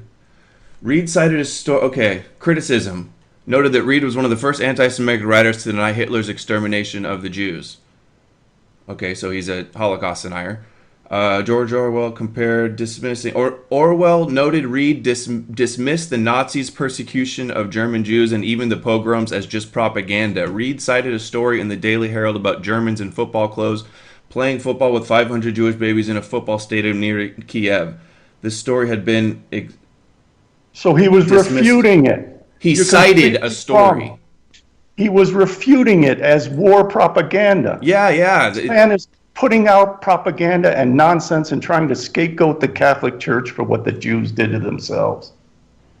And I just wanted to make a point, something that you said earlier, Dennis, and then I'll let you guys continue. You said that without Hitler, that like Europe or the world wouldn't know about the Jews, and that he woke everybody up to the Jews. I really dispute that. I think since him, the world has been silenced about Jews, and they've catapulted to the top of dominating the world according to all their prophecies and got everything they wanted.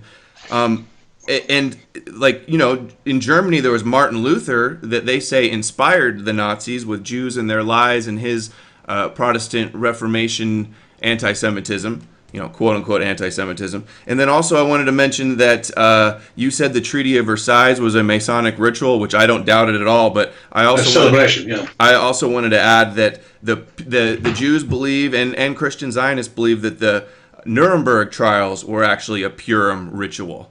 And even let me touch on the Treaty of Versailles. It's complete nonsense that it was a Freemasonic ritual. The Treaty of Versailles. Rothschilds organized it. Hold on, Dennis. Let him try to refute. Let him refute the point. The Versailles Treaty was roundly criticized as being a Jewish meeting. Almost everyone there was a Jew. You're trying to scapegoat the Freemasons for what the Jews did, and the Treaty of You don't think Versailles. Freemasons are truly... Can I finish, sir? Aren't they synonymous? Aren't they basically synonymous? No, they are not. Yes, they are. It was attended and led by Jews, not by Freemasons. It was not a Freemasonic ritual. It was a setup for World War II, and immediately after it took place, the press around the world said that this treaty would inevitably lead to World War II. Rothschild was a Freemason, and he organized Versailles. This is nonsensical. Hold on.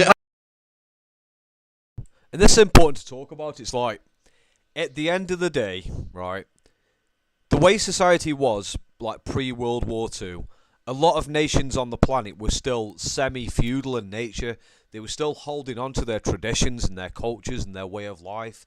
They were sort of fighting against a lot of the economic policies that we have in place today.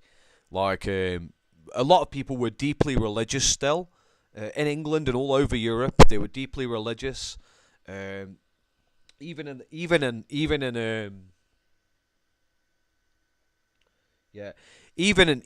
like the Soviet Union, a lot of people were still maybe not religious, but culturally they were still that way.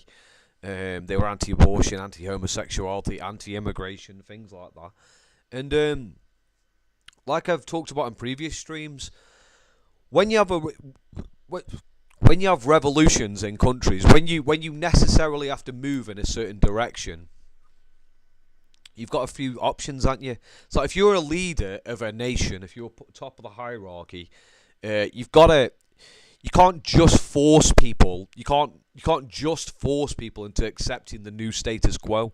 It's preferable if you gain their consent in doing so. And if you want a new revolution. If you want a new revolution where you want a hyper-capitalistic, hyper-liberal, hyper-anti-religious state, then you've got to set the economic foundations in place where people will accept that. Now, because of World War II, England was in a lot of debt. They were still rationed. A lot of people lost their jobs and their businesses, and you know they were fucked because of it. And because of the economic downturn in that situation in England, because they lost their empire, etc. It wasn't just the case that, you know, people were just want to get back to work and stuff. It was also the case that a lot of people were quite, they were less hesitant in regards to the new social structure of society. They sort of just got along with it because, you know, they've gone through a fucking war. You know, that's the way it was, and it sort of crippled sort of any sort of semi-feudal nature of England forever. You know, the best people died as well. Press the wrong button then. I pressed the wrong button. Math Cubes will like this. This is a good debate. This is a really good debate, Math Cubes. I'm sure you'll like this. Because I know Math Cubes is an actual communist. He is a... I'm not sure if he's a Stalinist or a Leninist. I think he's a Marxist-Leninist. You're a Marxist... Math Cubes, are you a Marxist-Leninist? What's your flavour of Marxism? Because I forgot. Please tell me. What's your flavour of socialism? Hold on, Chris. Dennis, wouldn't you agree that I just watched your documentary, Kabbalah and the Occult, and it's basically controls Freemasonry, wouldn't you say? Yeah, the Jews, Freemasonry Jews control is a weapon of the Freemasonry, Jews. and it was a Freemasonic ritual. It's basically a Jewish ritual, right? Correct. Okay. But the Freemasons do not control the Jews. It is the Jews who control the Freemasons. Yes, exactly. I think we're all in agreement on that. Then what's his point? In what sense was Versailles a Freemasonic ritual? Because Versailles was a treaty to break up Germany, to punish Germany, and to set up reparations so that the Jewish bankers could reap tremendous profits off the debt that Germany had to pay, and so that they could punish Germany horribly. The bankers were Freemasons. The Jewish bankers were Freemasons. They were primarily Jews, not all Jewish bankers. I believe Stalin was a Freemason. That's a lie. You're making things up. Stalin was a Freemason. No, I said I believe that Stalin was a Freemason. Yeah. I'll tell you why. Well, does Chris dispute it? By their own rules, you cannot sit down in a room with Roosevelt 33 degree, Churchill, 33 degree, and Stalin walks in that room. You cannot sit down and talk war secrets with two Masonic leaders. He has to be a Freemason, otherwise you don't get in the building. By their own rules. Pointless discussion. Yes, Lenin was also a Freemason. Kerensky was a Freemason. Kerensky's father was Lenin's teacher. Yes, the Freemasons were involved. Ludendorff was a Freemason. The Freemasons were two of the Jean Jews. Marchak, who you refused to address, was a Freemason Two of the Jews. and led the recovery of the Nazi economy. So it was a Freemasonic plot to recover Just like the Russian Revolution economy. was. Why don't you address that, sir? Just like the Russian Revolution was, because in World War II, the bankers not only controlled the UK, France, and the US, they also controlled the Soviet Union. Will you address Okay, Marshak? That's bollocks, by the way. Like, the bankers didn't control the Soviet Union. The bankers tried to fund the White Army. I'm sure Math Cubes will back me up on this. That after the Bolshevik Revolution, the White Army they were funded by the international class of capitalists, and they were trying to destroy the Soviet Union. This is why it's my belief. It's my belief that Hitler. Not only was it Hitler's job to cripple Europe, like to destroy Europe so it could accept liberal capitalism and international capitalism, which did happen. Like after World War II, England and a lot of European nations were in a lot of debt. They had lost a lot of people. A lot of people died, and their industry was destroyed. And then they moved forward into the new progression of history, which was no longer semi-feudal in nature, but was neoliberal capitalism. That was the next stage of England because of World War II, which was caused by Hitler. Not only was that the case, but because Stalin was not in the bankers' pockets, including Lenin. Like Lenin and Stalin were not in the bankers' pockets. They were their own social republics. It's my belief, and I'm just going to go on record and saying this. It's my belief that Hitler was working with Trotsky. I know this is like a fucking tinfoil hat moment, but it's my belief that when Hitler was fighting with the Bavarian Soviet army or whatever, it's my belief that he became a fucking Menshevik. He became a Menshevik, and his grand strategy was to work with Trotsky and the international capitalists to cripple the UK and everything, but also cripple the Soviet Union. Trotsky had his motives. Like Trotsky was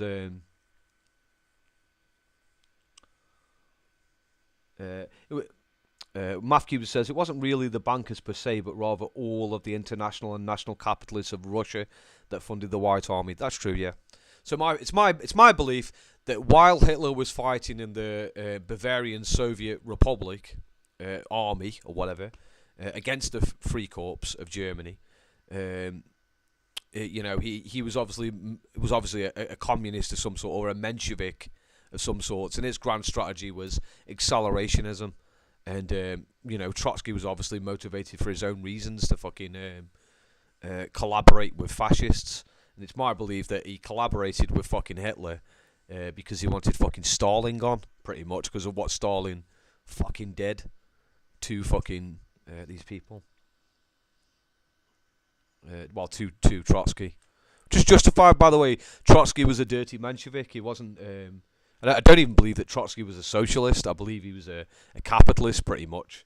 I think he was a capitalist pretending to be a Bolshevik. It's my belief Trotsky just wanted to fucking rape Russia, pretty much. He just wanted to take all their fucking resources.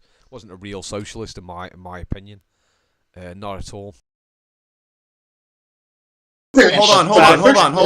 The Russian Revolution, the bankers controlled the Soviet Union. Dennis, let's not move to the Russian Revolution yet. Address the point that Chris asked. I'm pointing out the Freemasons in the West combined with the communists in the East combined to fight the Christian Europe. Okay. For the New World Order. Okay. Heil Hitler. What a bunch of bullshit. This man is a propagandist trying to distract from the facts of history. Of course I am. All right.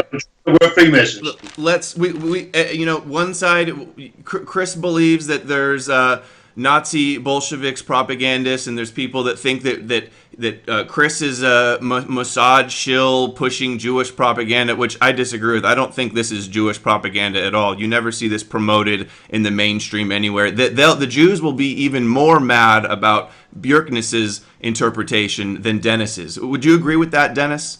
No. You don't think that the Zionists will be more mad? Europe rallied around Hitler because of what he taught his own people. Not just Germany, but the rest of Europe. They've all rallied around him to fight this evil of Bolshevism, which was controlled by the bankers in America. So when you're looking at Katyn, and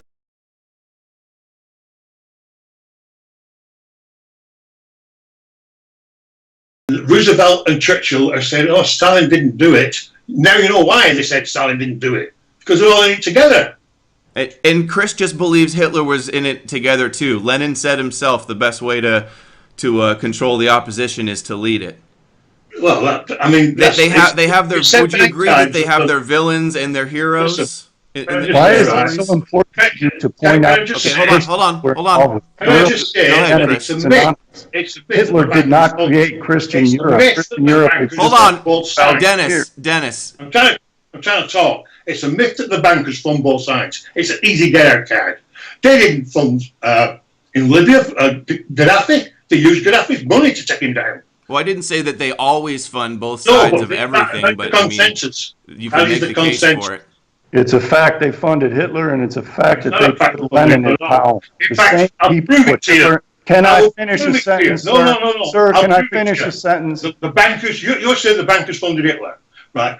If you go to the speech of a holy war declared on Germany in 1933 by Samuel Untermyer, he actually states in his speech he has a go at the bankers for sending money to Germany, not just to Hitler. They've been sending money all through the Weimar Republic, even when the last 2 years they couldn't pay any funds back. They still sent the money. And when Hitler came to power and said, I'm not paying no reparations, they still sent some money. And the reason they sent the money was because when you take out a loan with the bank, that day comes and that loan calls in. When that day would have come in, it would have looked to the world that the bankers had every right to go into Germany, break it up and sell it off. That was a Dawes plan. You're misrepresenting what Untermyer said. Untermyer said that was the excuse that the bankers gave, is that they wanted to recover the reparations. Hey, let him money, talk, Dennis. You just had like a good 45 seconds. You got to allow a response. Sure. You're misrepresenting what Untermyer said. Untermyer said that was said. Hey, Dennis, come on. This is nonsense. Dennis. I'm not going to disgrace myself with this ridiculous propagandist. You got to let him finish, Dennis. Both of you allow. He talks over me again. I know. I'll quote him. Okay. Quote him. Go ahead, quote him. That's the best way to resolve this. Revolting as it is, it would be an interesting study in psychology to analyse the motives, other than the fear and cowardice that have prompted Jewish bankers to lend money to Germany as they are doing. It is in part their money that is being used by the Hitler regime in its reckless, wicked campaign of propaganda to make the world anti-Semitic. With that money, they have invaded Great Britain, the United States, and other countries where they establish newspapers, subsidise agents, and are otherwise spending untold millions in spreading their infamous creed.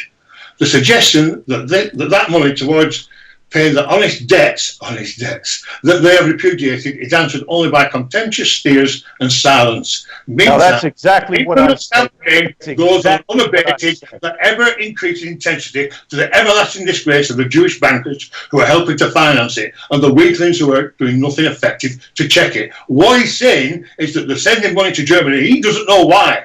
But the fact is they were sending money to Germany because they couldn't pay the loans off. He said it was met with contemptuous sneers. In other words, it was bullshit. He was calling out their bullshit.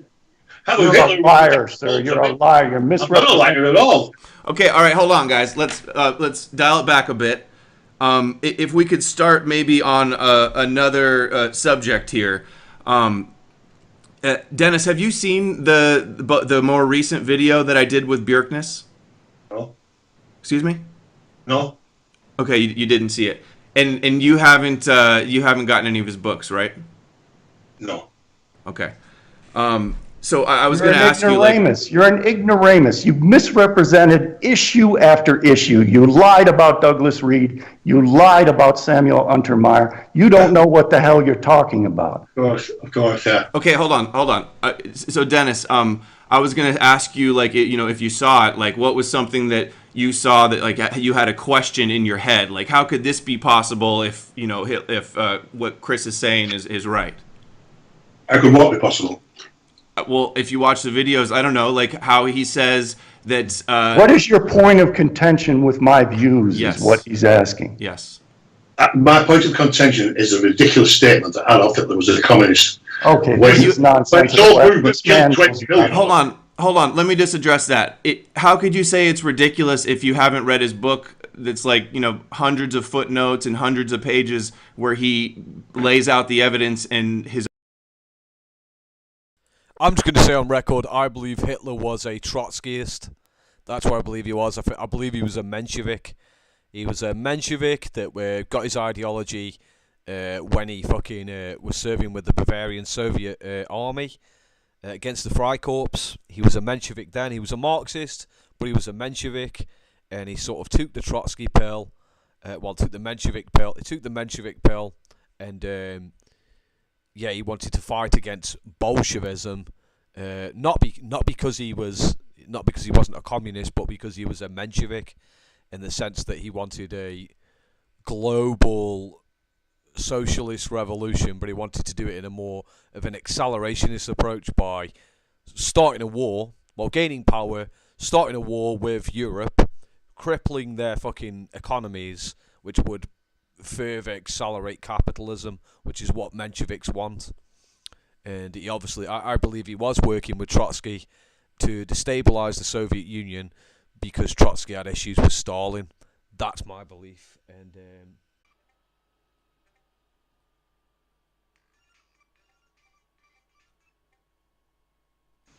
They won the war, that's why.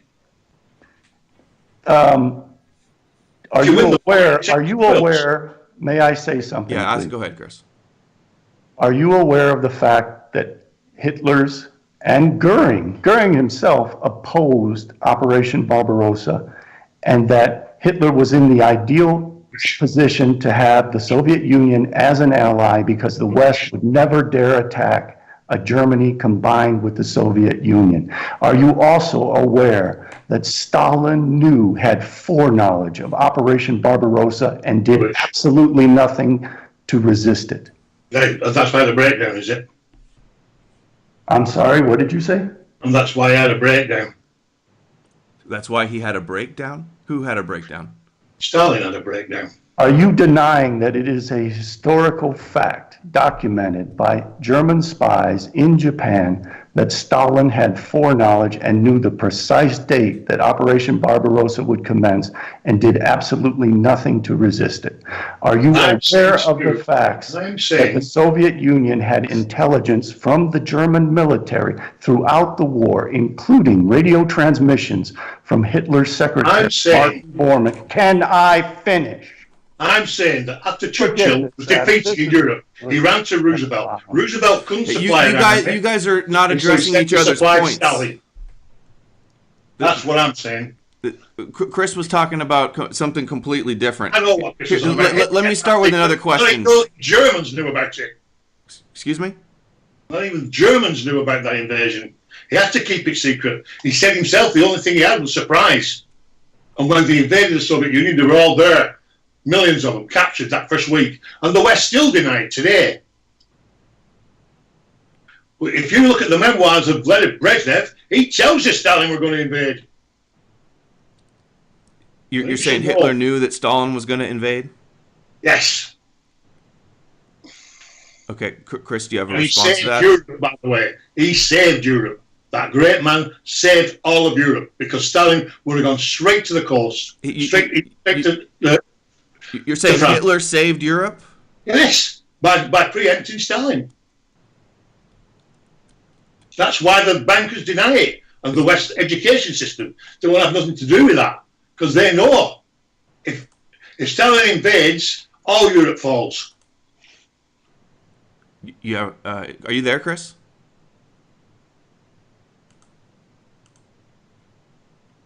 Chris? I think we might have lost Chris. Are we still streaming? Chris, are you on mute?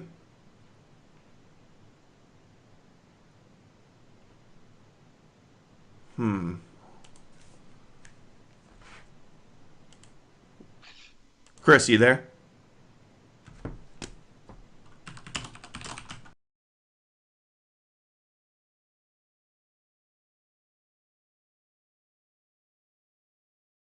I will back up what Math Cubes is saying. It is a lie that Stalin sort of retreated and acted like a coward. That's propaganda. That's not backed up at all. Like Stalin was fully dedicated to dealing with this. So yeah, that's just propaganda that Stalin retreated and was terrified of the Germans. It's not true at all. It's my belief that Stalin was resisting. I actually think Stalin was the good guy out of all this. Call me a Nazbol all you want, but fucking true. At the end of the day, Hitler was funded by this international clique of capitalists that wanted to destroy Europe, or at least cripple Europe, so they could move forward with their capitalist revolution. You know what I mean? They wanted to cripple European countries like England and break up their British Empire and break away these traditional values and customs of their people.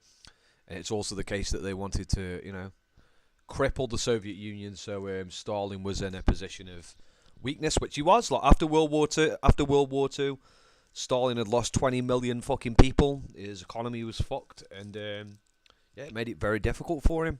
It took a few years, but eventually they got rid of Stalin as well. This international clique of people, But let's keep watching.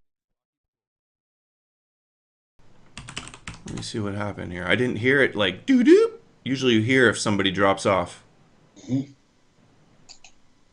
I resent being called an ignoramus, by the way. Here's a question I have while we see what's going on with Chris is we know that the 6 million number was being circulated and talked about by many people, right? Yeah. So doesn't that make you think that they had this whole Holocaust narrative plan beforehand? And I showed in the Great Story Never Told them they were all about the 6 million way back in the 1800s. This is some kind of Jewish ritual. The 6 million keeps cropping up everywhere, even though it's been proven since then that, the full total, what they said after the war at Auschwitz was dropped by. Can you hear me? It's still 6 million. yeah, I'm not dignifying this clown with responding, well, he talks over me. This is asinine. This man is a fool. He's lying. He will not acknowledge that he got anything wrong, even after it's proven to him. So this is not a debate. This is a clown show that I don't want to participate in.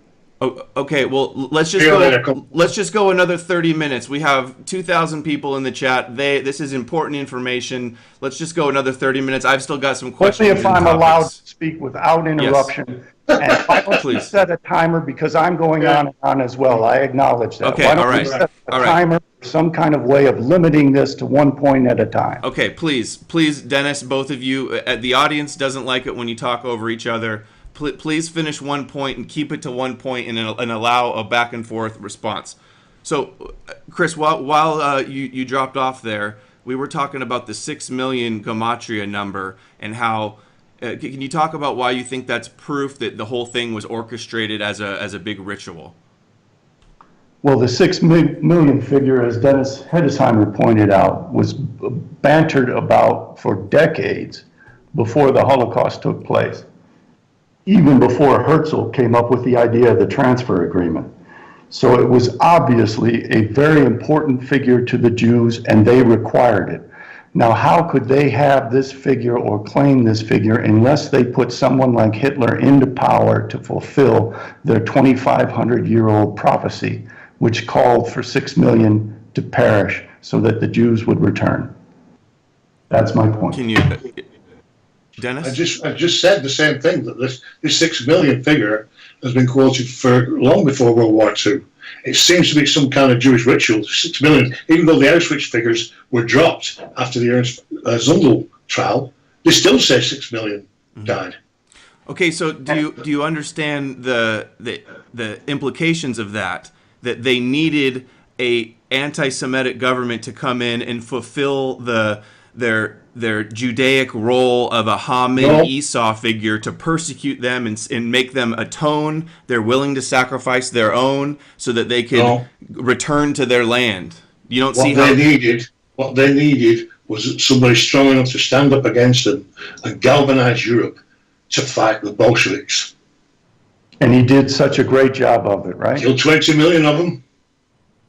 Killed 20 million Russians. Now, do you realize that he was able to get himself into power by condemning the Jews for killing 30 million Russians? I've already told you he was going to power with the Vatican when the Vatican told the Centre Party in Germany to vote him in. And they voted him in, then they shut it down. I've told you. Yeah, I finished my point so that you can address it. Okay. I'm just saying, I told you already. So you told me nothing I already knew. You know nothing, sir. Oh, really? In his propaganda, said that he wanted to fight Bolshevism because Bolshevism had killed 30 million Russians. So how was he consistent in preserving Russian life by condemning the Slavs and killing 20 million Slavs, probably more like 30 million himself? How does that it was at war. Vengeance. It was at war with the Soviet Union. Russians by slaughtering 30 million more. Because he was at war with them. He was at war with them because he made war on them in an unprovoked attack with a country that he had a non-aggression. So Leonid Brezhnev is a liar then. I'm sorry? Who's a liar? Leonid Brezhnev, a future president of the Soviet Union, who in his memoirs says Stalin was about to invade. You're quoting a premier of the Soviet Union as evidence of what happened in the Soviet Union. That's foolish. Yeah, that's like Putin's laws, similar to Putin's laws now that you go to prison if you question their role. Or Eastern Europe, they all know about the invasion. It's only in the West where they deny it, and they obviously deny it because if it comes out that Hitler stopped a Stalin invasion of Europe, he's a hero. Hitler did not stop a Stalin invasion of Europe. Hitler expanded Stalin all the way to Eastern Germany. Are you out of your mind? He preempted Stalin. He did not preempt Stalin. Stalin knew exactly the day that Hitler would attack. Would you address that issue? You are saying that. I'm saying to you that he kept it secret, Hitler, because he actually said the only thing going for him was surprise. So he had to galvanize all these nations to invade the Soviet Union with nobody knowing. Not even the Germans knew on the morning. Chris is saying, hold on, Dennis. Stalin knew. It's a documented historical fact. Yeah, he's saying that Stalin knew, not that Hitler told all the Germans. No, I'm saying to you, he didn't tell the Germans, he didn't tell anybody. It's the only way he could take them by surprise. And this clown's telling me that Stalin knew. When all of a sudden he takes millions of Soviet prisoners in that first week, and then heads on to take down Stalin, who goes into a coma, practically. And he not only did that, he basically annihilated the Soviet Air Force. And then what did he do? He charged all the way to Smolensk on the way to Moscow and stopped, just as he stopped at Dunkirk and allowed the British to escape to England. And he stopped by the weather. His troops and he went towards Leningrad and Kiev. Hold on, guys. Hold on. Let him finish. The weather stopped him. It's historical fact. The worst winter in decades, if not more. Okay, the winter is what made him lose. That's what you're saying? No, it stopped him. Stop. That's a lie. He issued a halt order in the summer. I've seen the tanks frozen up. No. You're wrong. Dennis. Course I am. Can I finish or I'm hanging up and I'm not coming back? Stop calling me a liar. Goodbye. Dennis.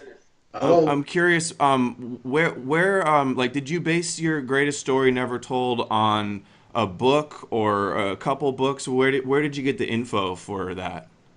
Well, see the Germans trying to unfreeze one of the tanks outside Moscow. There was documentary footage. Say that again? I heard documentary footage.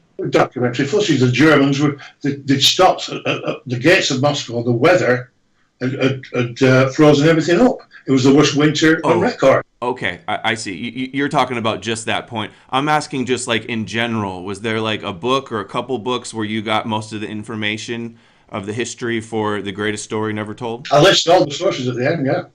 Mm-hmm. What are some of them? That's what I'm asking. Like, what was there? Like, maybe David Irving's book or something? I used David Irving. I used several people. Caroline Yeager, a few people who devised Hitler. The world is waking up to the world is waking up to the true story of World War II, and this is why people like Christopher are spinning more and more stories to try and deflect. It's really that simple.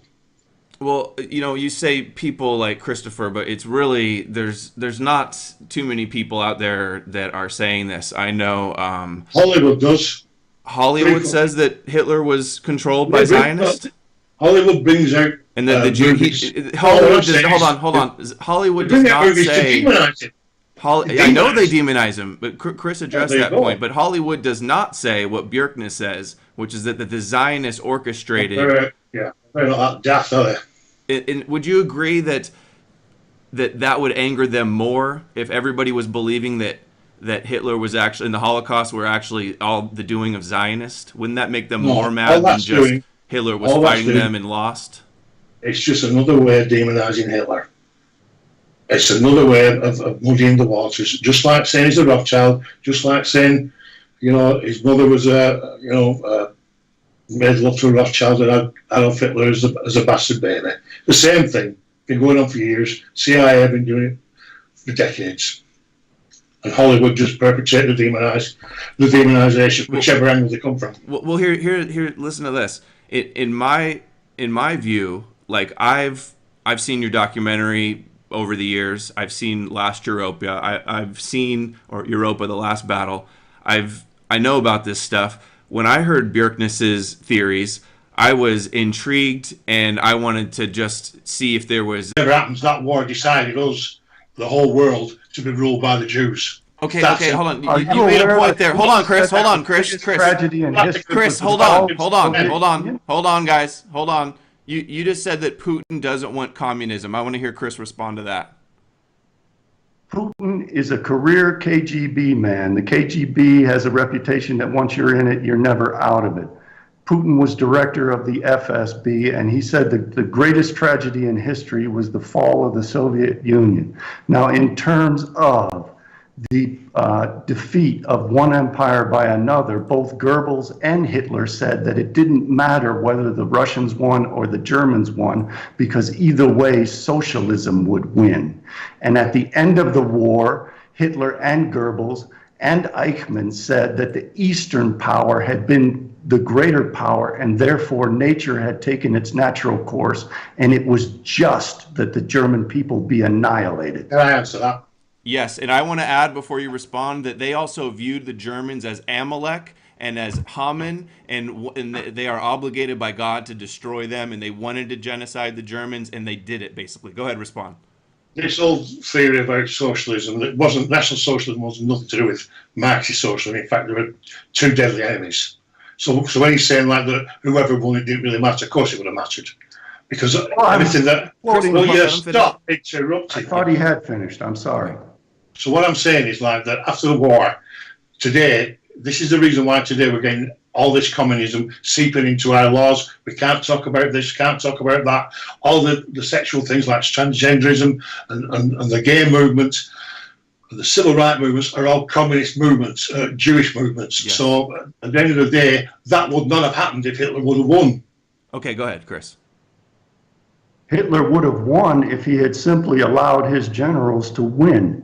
And he lost the war by issuing these halt orders and abandoning his blitzkrieg policies. So it was quite obvious that Hitler was self-defeating, and that is further proven by the fact that the whole Nazi hierarchy, right up to Hitler's secretary, Martin Bormann, were Soviet spies and were transmitting the military plans of the Germans to the Soviets. Among this group was the Rote Kapelle, which was ingrained in Goering's Luftwaffe, and Goering attended the wedding of the head of the Rote Kapelle and gave away the bride at his wedding. Now, Hermann Goering was raised by a Jewish millionaire who slept with Goering's mother and fathered Goering's brother. Okay, Yeah. Dennis? Well, we go back to this sleeping with the Jews again and having a bastard child, so it's ridiculous for words. I'm not even good at He wasn't talking about Hitler being a Rothschild. He was talking No, about he was Goring. talking about Goring. Yeah, same thing. So explain to me, who was this Jewish man I'm referring to? Are you familiar with his history at all? What I'm familiar with. Are you familiar with the history? Two empires clashed. See, No. he's hiding, Dennis, he's hiding his ignorance. Address his direct point. I don't agree with his direct points. The whole reason for the war. What is my direct point, Dennis? You're saying that Hitler was and Goering and all the Nazis were on the side of the communists secretly. And then he's asking you if you're familiar with the source who's talking about it. That a Jew named Hermann von Eppenstein, whom Hermann Goering was named after by his mother, because his mother was sleeping with this man while his father slept in the guest house, fathered Hermann Goering's brother, Albert Goering, who rescued Jews and stood between the Nazis and the Jews, and that Albert Goering looked exactly like Hermann von Eppenstein. So you said. Oh, okay, all right. So he said, you're ignorant. Why don't you just not ignorant at all. Familiar with names out of the hat. Well, Dennis, if you said you're not familiar with the source and where Bjerknes is citing this from, then technically you don't know about it. Well, he's pulling names out of a hat. No, he's not. He's telling you what the source is. You just said that this is his own conclusions that he's brought to the table, which hasn't That's been a done lie. before. Well, I didn't He say said that early on. Okay, It's from let me back it up. Hold on. A point you made earlier, and Chris tried to respond, but we moved topics. That was that you said that socialism and communism are opposed to each other. No, Chris, isn't it communists and capitalism are opposed to each other, and socialism is kind of like a stepping stone in the middle? Capitalism funds communism. Absolutely. That's what Marx said, that socialism is the gateway to communism. And remember, can I finish, please? Yes. I was not finished. The Soviet Union was the union of Soviet socialist republics. Communism never took place. The Soviet Union was the socialist step towards communism. And the only difference that the Nazis made from the Union of Soviet Socialist Republics was that they were promoting a nationalist movement instead of an internationalist movement. But they said that that was the proper way to lead towards the international socialist movement. Okay, hold on. And I want to add something there, and then let Dennis respond. Didn't Goebbels and Hitler have critics that they were Bolsheviks early on in their careers? And then also, if there was always these rumors going on even back then, does that really prove that they're not true, or just that they were already getting accused of that early on and possibly it is true? Otto Strasser directly accused Hitler of... Can I answer? No, that was directed back to Chris, and just a short response, Chris. Yes, it was well known, and they were called beefsteak Nazis because they wore brown shirts on the outside but were red communists at heart. And Otto Strasser publicly declared that Hitler was working for the Bavarian Soviet Republic and mocked him by saying, "Where was the soldier in the streets of Bavaria when we were fighting against the communists?" Okay, go ahead, Dennis. Your response? I'm saying National Socialism isn't Marxist socialism. They're sworn enemies. It's just a simple fact. Simple fact. Simple fact. That's what Hitler said in his speeches and in his books. Yeah. No, Hitler said that he would welcome the communists into the National Socialist movement because the communists, unlike the capitalists, had the true spirit. Well, that saves them killing everybody, doesn't it? Didn't the socialists and the communists have more associations than with the West? Well, first of all, it's false to presume that the communists were communists. Communism is a historical stage which had not occurred yet. So the Bolsheviks were Dennis, please. Republic. They say outrageous statements. If you say the Bolsheviks were communist, how? Tell me. How are the Bolsheviks not I just communists? did tell you. Okay. Because they established the Soviet Socialist Republic, not the Soviet Communist Republic. Communism was an ideal phase that was to occur after the historical development of socialism washed away capitalism and created the means of production which would allow for communism is internationalism. And they started invading more or less as soon as they got in power. Poland was one of them. Adam, it's kind of ridiculous for me to speak to this man who doesn't know what he's talking about.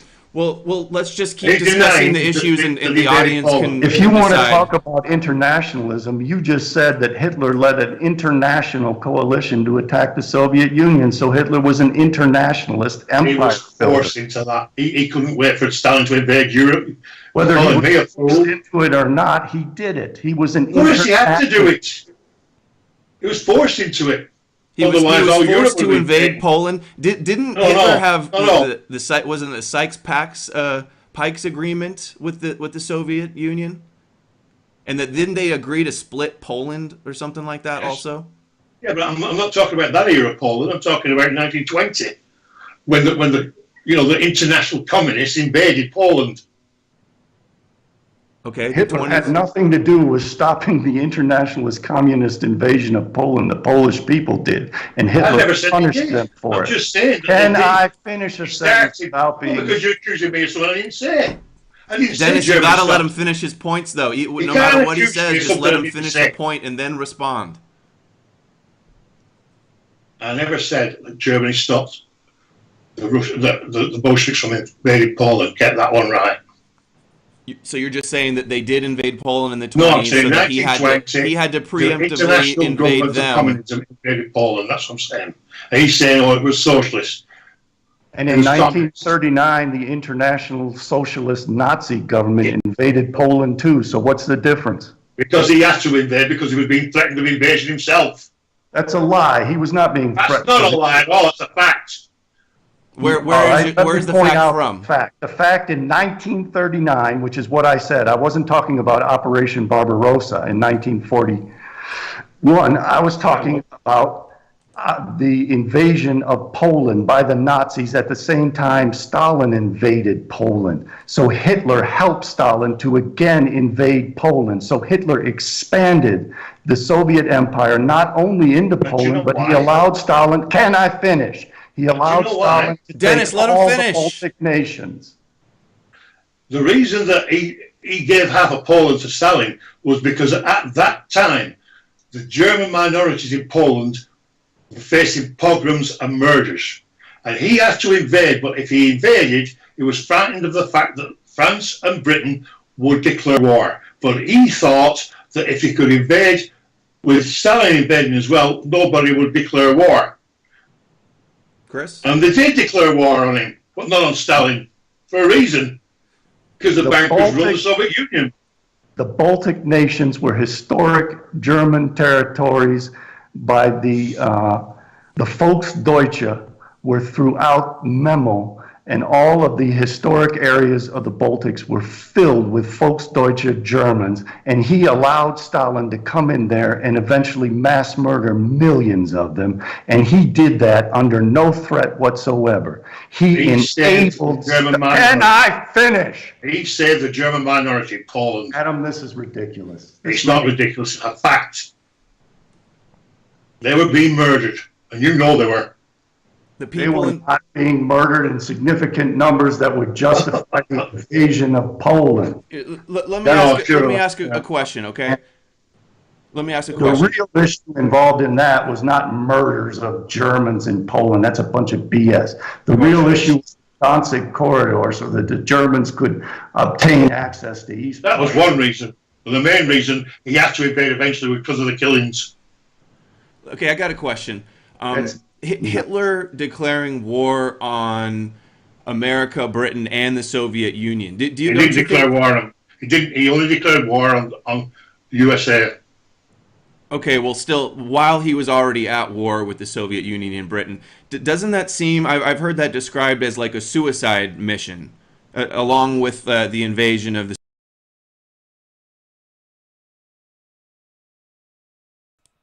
Yes, it does. It does seem like a suicide mission, doesn't it? Why would he? Why would he declare war on America? Like he didn't need. It's literally Hitler did not need to declare war on America. It made no fucking sense to declare war on America. America had no fucking interest in a war in Europe at all. He could have literally just said, right, whatever. But he did. He declared war on America. Why did Japan attack America? Like, if you really wanted to defeat the Soviet Union, right, completely annihilate Bolshevism or socialism, completely destroy socialism, then you would you'd fund the Japanese, wouldn't you? You get the Japanese to attack with you. You say, "Come on, Japan, let's just fucking invade the Soviet Union." But he didn't. They didn't. It's a suicide mission. Hitler's intent, right? Was to cripple any resistance to liberal capitalism. So his job was to cripple the Soviet Union, like cripple Stalin, to the point where Stalin was forced to take financial, debts and whatever from America to sort of fight the war, right? And put them basically in the fucking bankers' pockets, pretty much. Also to cripple United Kingdom and every other European nation, to put them in a lot of debt and and put them in the hands of the international fucking bankers. Hitler did a great job of accelerating capitalism in Europe and the Soviet Union, because after Stalin, the Soviet Union went down to shit. It went to shit after that. As soon as when Brezhnev and all these sorts of people came into power, it became it was only a matter of time before they were taken over by the oligarchs again. So good job, Hitler. Good job. Really good job. That's why I call him a Trotskyist. I'm going to go with that. I think he was a Trotskyist. I think Hitler was a fucking Menshevik, some sort of gay Menshevik. Not a Bolshevik, but a Menshevik. I don't think he was a Bolshevik. I think he was a Menshevik. Going to be honest with you. Soviet Union. Can we talk about that a bit? He has to invade the Soviet Union. Otherwise, Stalin's army of 6 million, whatever it were, would have overrun Europe. Okay, Chris? Hitler declared war on the United States of America, even though America had not declared war on Germany, because the Japanese attacked America in an unprovoked, aggressive attack on Pearl Harbor. And Hitler claimed that he had a treaty with the Japanese, which forced him to do so, but the treaty specified that there would be no need to join in any aggressive war of the combatants. So Hitler had no obligation whatsoever to declare war on America. In addition to that, the Japanese, at the same time that Hitler was being forced back into retreat by the Soviets, refused to attack the Soviet Union. So the Japanese were not an ally of the Germans and had betrayed the Germans to the Soviets, because the Japanese, instead of attacking America, should have attacked the Soviets, and then the Nazis and the Imperial Japanese could have forced Stalin into a two-front war. The reason they didn't attack the Soviet Union is because of the war with the US. Otherwise, it's because Schiff funded both of them, right? Schiff funded the Bolshevik Revolution and the Japanese to take on the Tsar. That's the first completely ignorant of the history. So what I'm saying is... Hold on. Hold on, everybody, stop. Both of you, stop. Stop, Dennis. Chris, he just spoke. You're saying... Let me finish mine. Dennis. So, Chris, you're saying What I just said is wrong. That Jacob Schiff No, didn't what fund the Dennis said Bolsheviks is and the wrong. Japanese. Dennis said that they didn't attack the Soviet Union because they were involved with a war with America. That's not true. They had a non-aggression pact with the Soviet Union prior to attacking America. And that's why they felt emboldened to attack America, because they knew that if they attacked America, the Soviet Union would not attack them.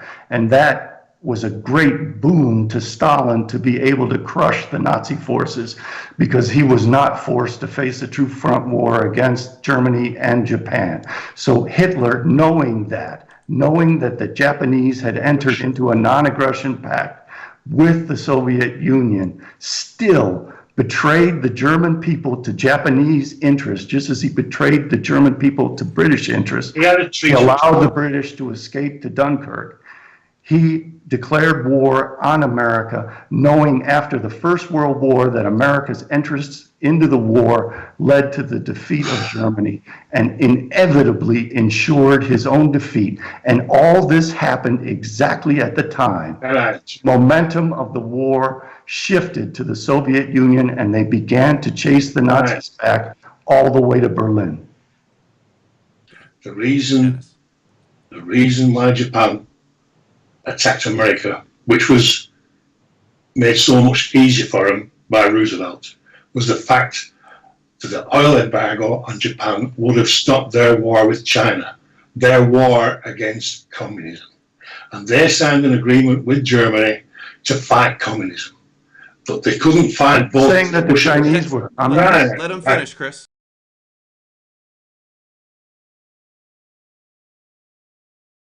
The Chinese weren't communists at that time. Like, at that point in history, they weren't communists.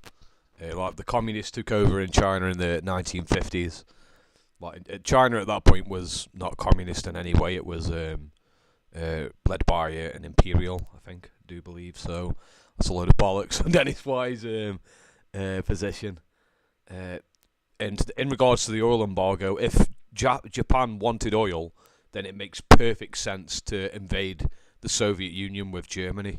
Makes absolutely perfect sense to do that, because the Soviet Union had a lot of fucking oil. Very close as well, very close proximity. So it makes perfect sense to do so. I'm saying that the Japanese was fighting China to stop communism spreading in Southeast Asia. And without oil, it would have ground to a halt. And Roosevelt put the pressure on, knowing full well that they wouldn't accept the terms. And so Japan attacked America, but the ships were left there to be attacked anyway. There's enough documented evidence to put Roosevelt on trial for being a traitor. The point being, it was the only way that he could get in the war. And rather than put all the resources into the Pacific, he then started making plans to help Stalin in Europe. Japan did not attack China to halt communism spreading in Asia. That's complete nonsense. It is true that Japan attacked the U.S. because of oil issues and many other issues and wanted to chase. It was mostly because of their racial arrogance. They thought they would have an easy time defeating the Americans. And they attacked because they knew they had a non-aggression pact with the Soviet Union. Now, if they were trying to stop communism from spreading, they should have been fighting the Soviet Union together with Hitler. So what you're saying makes absolutely no sense and does not. Makes a lot of sense when you fight America as well. It makes a lot of sense because of what about America? When you're fighting America as well, makes a lot of sense not to fight the Soviet Union as well. So why didn't Japan attack the Soviet Union? Because Japan is anti-communist, they should have attacked the Soviet Union, not America. They would have done if it wasn't for Roosevelt putting the oil embargo on them. I don't Woulda, think... coulda, shoulda. Why didn't they? Because they have to fight America. Do you know how big America is? They didn't have to fight America. America wasn't at war with Japan. No, they were putting the embargo on them. They would have had no oil to fight China. Why did they have to fight China? Why were the Imperial Japanese? Because they wanted to stop communism. There was no communism in China. What are you talking about? Communism came to China in like the mid-50s, right? 48, I think it was. 48? There were communist forces before then in China. They were minor communist forces. I don't give a damn how many minor they are. They wanted to stop communism. They didn't fight a communist government when they attacked China. Aren't you aware of that? No, Yeah, that's kind of absurd. It's like rather than help Germany attack Stalin and the Soviet Union, I would rather dedicate my resources and dealing with this minor as fuck communist army in China, and we're talking really minor. At that point in history, communism in China was fucking nowhere near like levels. We're talking about fucking no one, like basically fucking no one in China at that point was a communist. Communists had no power in China whatsoever. It literally is the case that there was no reasonable justification for Japan to attack America, unless it was the case that that they didn't want to crush the Soviet Union. They didn't want to crush the Soviet Union. Well, they did want to crush the Soviet Union, not completely take over, not completely destroy the Soviet Union, but weaken the Soviet Union so it's still functional, but it's still got a lot of debt to foreign nations, and it will have to abandon socialism. And it's also the case that they wanted to weaken America, Europe, and all other nations, so that they're just weakened. They're not completely destroyed, just weakened, so that they have to accept the new fucking political hegemony in Europe and globally, which is international capitalism. You know, Hitler and Japan should have just fucking... Anyway, sure up. Shared that government, remember? If they were fighting communists, they shouldn't have attacked America. They should have attacked the Soviet Union. They had to attack America. Instead, they had a non-aggression pact. Depriving them of oil. They had been fighting the Soviet Union, that's true, but they entered into a non-aggression pact at the exact moment to set up Stalin to wage a major offensive against Germany. That Japan betrayed Germany by allowing Stalin to move his troops from the east to the west to fight Germany. And even after Japan had entered into that betrayal of Germany, Hitler declared a war on America to support Japan. So he was ensuring his own defeat and propping up Stalin. So what was Japan supposed to do if they had no oil? But Tell me. Well, if they attacked America, they what Japan should have had to do. I'm telling you what. Tell me what we did. Let me answer. Japan attacked America and ended up getting nuked for it, basically. So it didn't help them with their oil. No, well, that's in hindsight. What I'm saying to you is, what would you have done with no oil? Let's talk about what. Oh, yeah, let's talk about that. Point. Give me an answer. America were putting a squeeze on Japan, which would have left them without oil. They would have got oil somewhere else, probably. People go around embargoes. Would have left them without oil. They had other types of industrial resources, and they could have gotten oil from the Nazis had they helped the Nazis to defeat the Soviet Union. Even the Nazis were struggling for oil at one point. And they took over Romania, and they were flooded with oil at one point, too. The point was that it was desperately essential to defeat the Soviet Union if you're trying to defeat international communism, which you alleged was Japan's goal. So why did Japan... Can I finish? I've just told you why, because they had no oil. He's addressing They didn't this attack point. the Soviet Union because they had no oil. They were engaged in a war with the Soviet Union. If they had no oil, how could they fight the United States? They were fighting China. If they had no oil, how could they attack the United States? Well, they would have had no oil. That's why they attacked the United States. If they had They no were back oil, to a how corner. could they attack the And Roosevelt United knew it. States? I think we could You're talk about a exaggerating more interesting Japan's- topic than the Japanese oil, to be honest, guys. Do you want to change The change point gears is here a that bit? the Japanese. That's my belief. MathCube's Multicult Misanthrope said the whole of Europe and Russia and Japan should have come together and invaded America. Pretty much. They should have all tried to overthrow fucking capitalism together.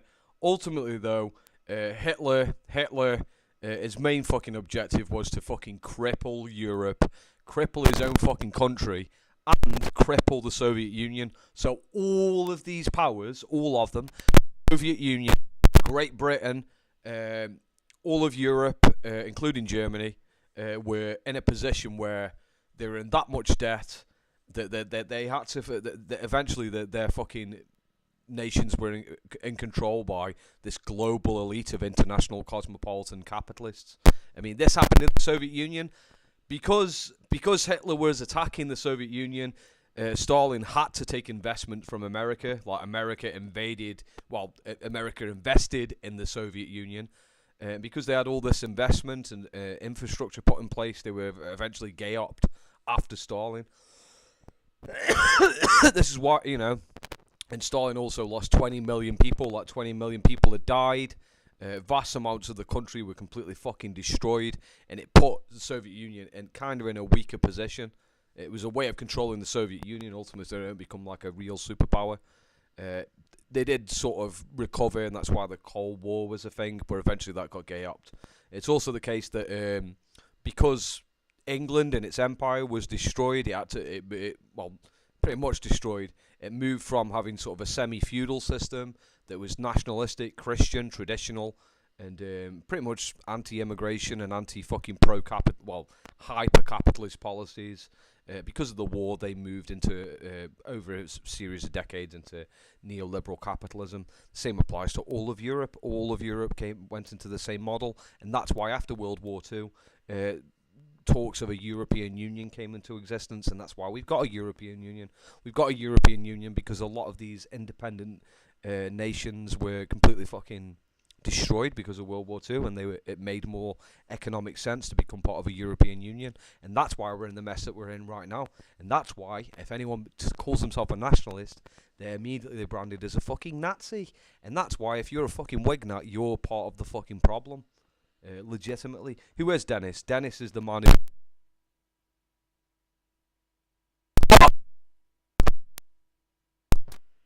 Dennis is the man who created the movie The Greatest Story Never Told.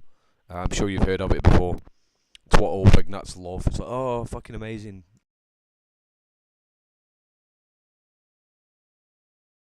Set up the Germans for failure by allowing Stalin to move his troops from the east to the west to attack Germany. That's when the major offensive came, and it became an option for Stalin only because the Japanese allowed that to happen. And after that happened, Hitler betrayed the German people and supported the Japanese by declaring war on America.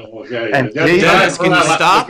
David Irving quoted Hitler as saying, "I will never declare war." And the only time he did it was to betray the German people by declaring war on America and enabling America to supply the Soviet Union with all the resources it needed to drive Hitler back to Berlin. He explained why he declared war, which was censored in America.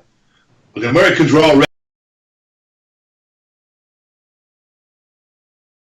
Yeah, it put the Soviet Union in that position. What happened was, because Hitler declared war on America, America now had an excuse of why they could gay up not only the Soviet Union, but everyone. Like America, now they've got that excuse. It's like, oh, Japan has attacked us, and Hitler's declared war on me like a fucking idiot. Now I can start helping out the Soviet Union.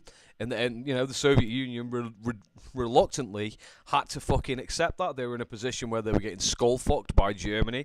And America came in and said, hey, don't worry, we'll fund you. We'll fund you and you can defeat the fucking Nazis. And then after, we're coming in. We're coming in and we're taking your fucking shit. And we're going to have the Cold War. And we're going to fucking subvert your society with people like Brezhnev and people like that. And eventually, the Soviet Union's going to be destroyed. Eventually. And that was the deal. And that's what happened, That's what happened. So good job, Hitler, you fucking spaz. In the war covertly anyway. There were German ships getting taken back to America, prisoners put in jail already. This is without even official war. They did support. America was supporting the Soviet Union and the British in the war before. Yeah. Of course they were. America was not wanting to fight a war against Germany, especially not after the Japanese had attacked the United States of America. America did not want to do a World War I redux America was hell-bent on defeating Japan as quickly as possible. And Hitler forced America to send forces eventually into Europe to fight Germany. America did not. Let him finish, Dennis. He's going on, and he's lying. What was the lie? Refute it, friend. The population of America didn't want a war in Europe. Roosevelt wanted a war. And Hitler gave it to him on a silver platter. The American people and Lindbergh opposed war. He even instigated the Polish campaign. He was behind France and Britain, giving them a blank check. Roosevelt wanted to be in that war. He came out in a speech where he said, America's border is on the Rhine. To bring the American people into the war. The only way that they could bring the American people into the war in Europe was to have Hitler declare war, and that's exactly what Hitler did. Already in the war. He completely betrayed the German people. Are you saying if Hitler hadn't declared war, then America would have just attacked Japan and not Germany? Are you really saying that? Of course. The American people did not enter the European war. Don't be so naive. I'm naive. Let's change gears here a bit. Why don't we talk about? Was there a point that you wanted to get to, either one of you, on a different issue? Yeah, the point is it's farcical to say that Hitler was the greatest man in history when he killed 50 million people, destroyed Germany, and allowed Stalin to take over all of Eastern Europe and allowed the Jews to steal the land of Palestine from the Palestinians. I'd say he's the most horrific figure in history for doing that. Point of view. Not my point of view. He had a war to fight. And he was the closest of anybody to try and take them down. And he almost did take them down. If it were for America, he would have took them down. Yeah, and he declared war on America so America could. What? He explained why he declared war on America. America had been in that war covertly anyway. Roosevelt sent armed ships into war zones, hoping that the Germans would fire on them. And what did he gain by declaring war? The order not to fire on them. Please explain what he gained by declaring war. He had no option, because once they were in the war Answer with my Japan, question. I'm just telling you, once Japan and America had got involved in a war, that was Roosevelt's back door to the war in Europe. Simple. It doesn't take rocket science. You're not answering my question. What advantage did Hitler give Germany by declaring war on America? He explained the reasons why. Yeah, but what advantage did it give them? Like, people say that it was a suicide mission to declare war on all the superpowers. No, listen. What difference is it if he declared war or not? Answer my question. I'm asking you. You're saying Adolf Hitler was the greatest man in history. So what was this great man achieving by declaring war on America? Let him ask the question, Dennis. Let him ask the question. I'm asking him a question. Okay, what's your question then? I'm saying, what difference does it make if Hitler declared war or not? If he'd attacked America without declaring war, what difference would it make? Nothing. Surprise. That's the... Surprise. They could win the war. Let him finish, sir. America could win the war. Dennis, you've said that before. Let him respond. As stating, it was foolish and an archaic, old-time, arcane process to declare war. It was much better to launch surprise attacks. And he said he would never declare war. And the one and only time he declared war was the one and only time you believe him is in your favor.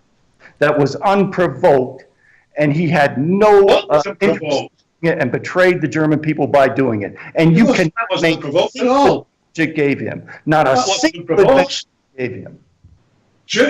That wasn't unprovoked. America was supposed to be neutral. Just sending arms to Britain and to Russia.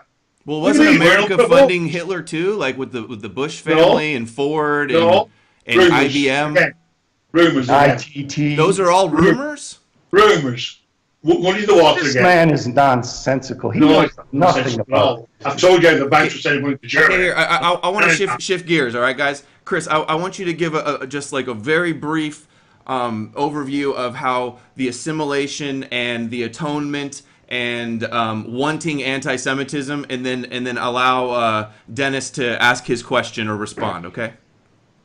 Okay, yeah, from the 1890s onward, Jews were becoming heavily assimilated in Germany, the United States, and then after the Bolshevik Revolution, they started to become heavily assimilated in the Soviet Union through a process called red assimilation. Because the Jews ran the Soviet Union, they started to become integrated into society, and the Zionists feared that this would cause the dissolution of the Jewish race, and the Jewish race would disappear through German assimilation of the wealthy Jews and through the red assimilation of the communists.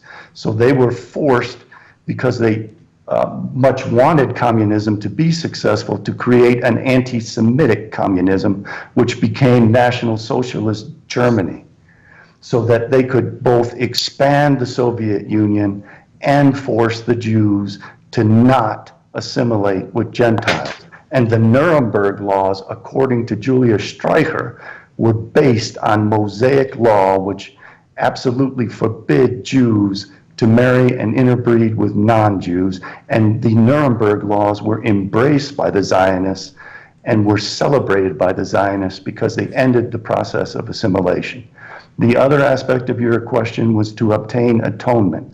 The Jews believed that their Messiah could not, would not, and had not arrived because the Jews had not atoned for their sins of assimilating, marrying foreign wives, and worshiping foreign gods, so that they had to be punished. And the figure that they needed to obtain that atonement so that they could steal the land of Palestine from the Palestinians was 6 million, and Hitler gave it to them. It wasn't true, but they put forward the myth that that had occurred. Dennis? God, you don't have to go on. Says that much, you forget what he says.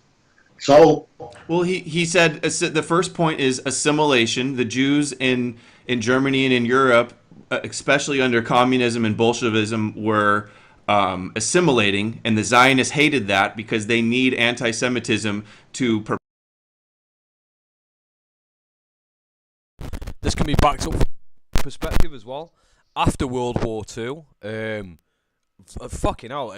After World War II, this is how Stalin became woke on the Jewish question, by the way.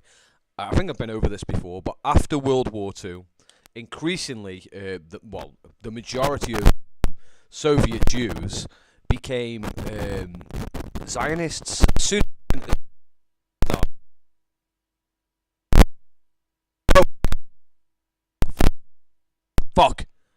As soon as when Palestine had been taken over and it became Israel, increasingly, a lot of Jews became pro-Israel. And Stalin was kind of furious with that. He was like, 20 million people have died. Why are you deciding to be pro-Israel? And this is what happened. And this is why Jews were trying to take parts of Crimea. They were trying to take, Russia, and they wanted Israel. And this is why Stalin. At first, Stalin believed that the creation of Israel would be like a socialist state. He thought it would be a socialist state like another socialist republic. That wasn't to be the case. It was Stalin quickly realized that Israel was nowhere near a socialist republic, and in fact, it was a pro-capitalist, anti-communist state. That's what it became.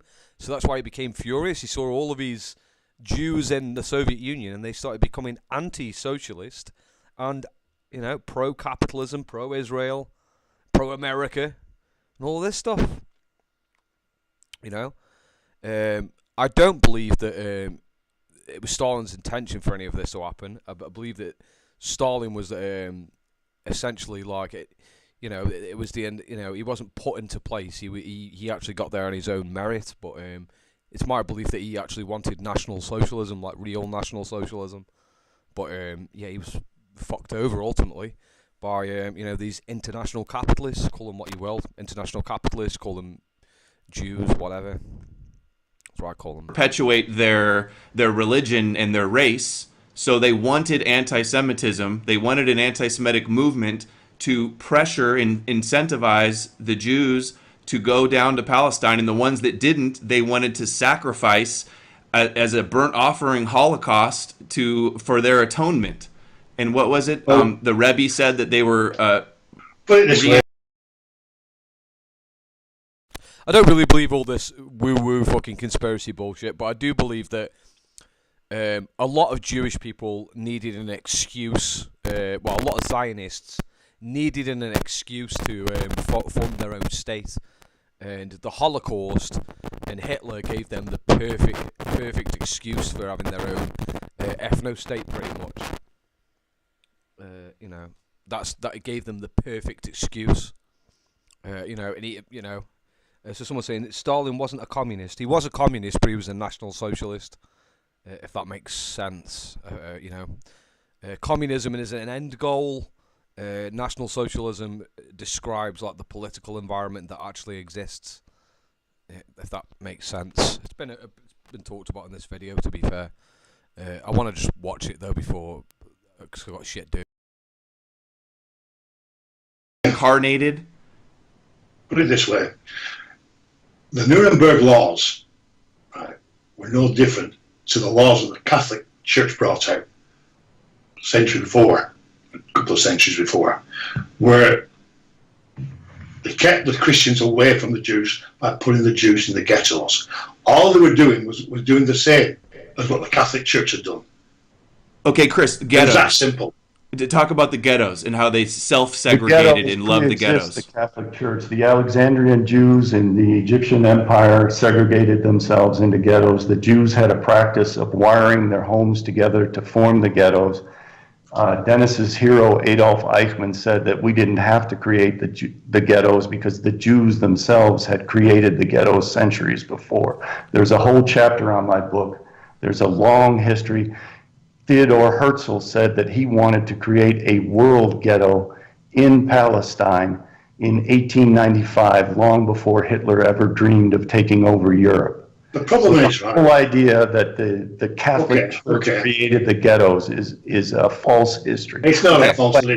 Let him respond, Chris. Chris, that's the point. Let him respond there. The problem is that we're fighting a war here for two different beliefs, right? I believe, right, just like World War I, it was just a continuation of that war, when the great old empires of Europe, with all the monarchs and the Catholic Church, was fighting against this Freemason and Talmudic empire, which was coming, run by the Rothschilds. And it was just a continuation, and since that time, we've seen the demise of Christianity and the rise in the way that communism is now taking over in Western Europe. And Zionism, which is Judaized Christianity. I think Chris will agree with all those points. Two sides of the same coin. Chris, can you talk about... Just to push back against both of them, communism is not on the rise in Europe. Neoliberal capitalism is on the rise in Europe. That's why you've got all this gay shit. That all of your problems are down to capitalism and neoliberalism. That's what your problems are down to. You know, just to push back. I know both Chris and the other fucking guy, Dennis Wise, they both believe that, well, I think Dennis Wise believes communism's taking over or whatever, and Chris believes that Hitler was on the side of Stalin or whatever. It's not really the case at all. I actually push back against both of them and believe that yeah, Hitler was a Trotskyist, a Menshevik, and he was essentially, his goal was to accelerate capitalism in all of the nations around the world by causing a big fuck off war and giving more power to the international bankers by causing that war. But that war did give more power to bankers and capitalists in every nation, including the Soviet Union, which Stalin didn't want. I'm going to simp for Stalin. I don't believe Stalin did want that at all. He was kind of forced into that position. That's why they killed him. And to be fair, he resisted for a few more years, and then he was murdered. I believe he was murdered. I know people believe I've got my tinfoil hat on, but he was murdered. They could have found a doctor. They didn't. They killed him.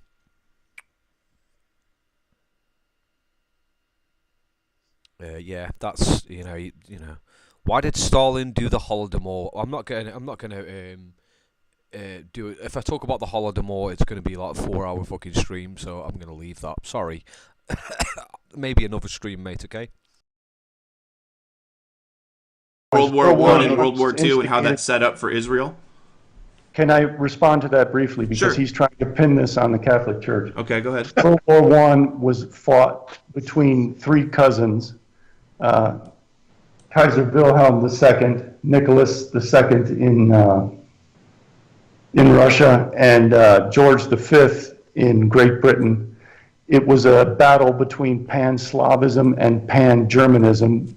Both movements were created by Jews, primarily in Austria, to set up this war because the German Jewish bankers wanted to take over Russia, chase out the Tsar, emancipate the Jews, and then gain access to all the resources of the Russian Empire.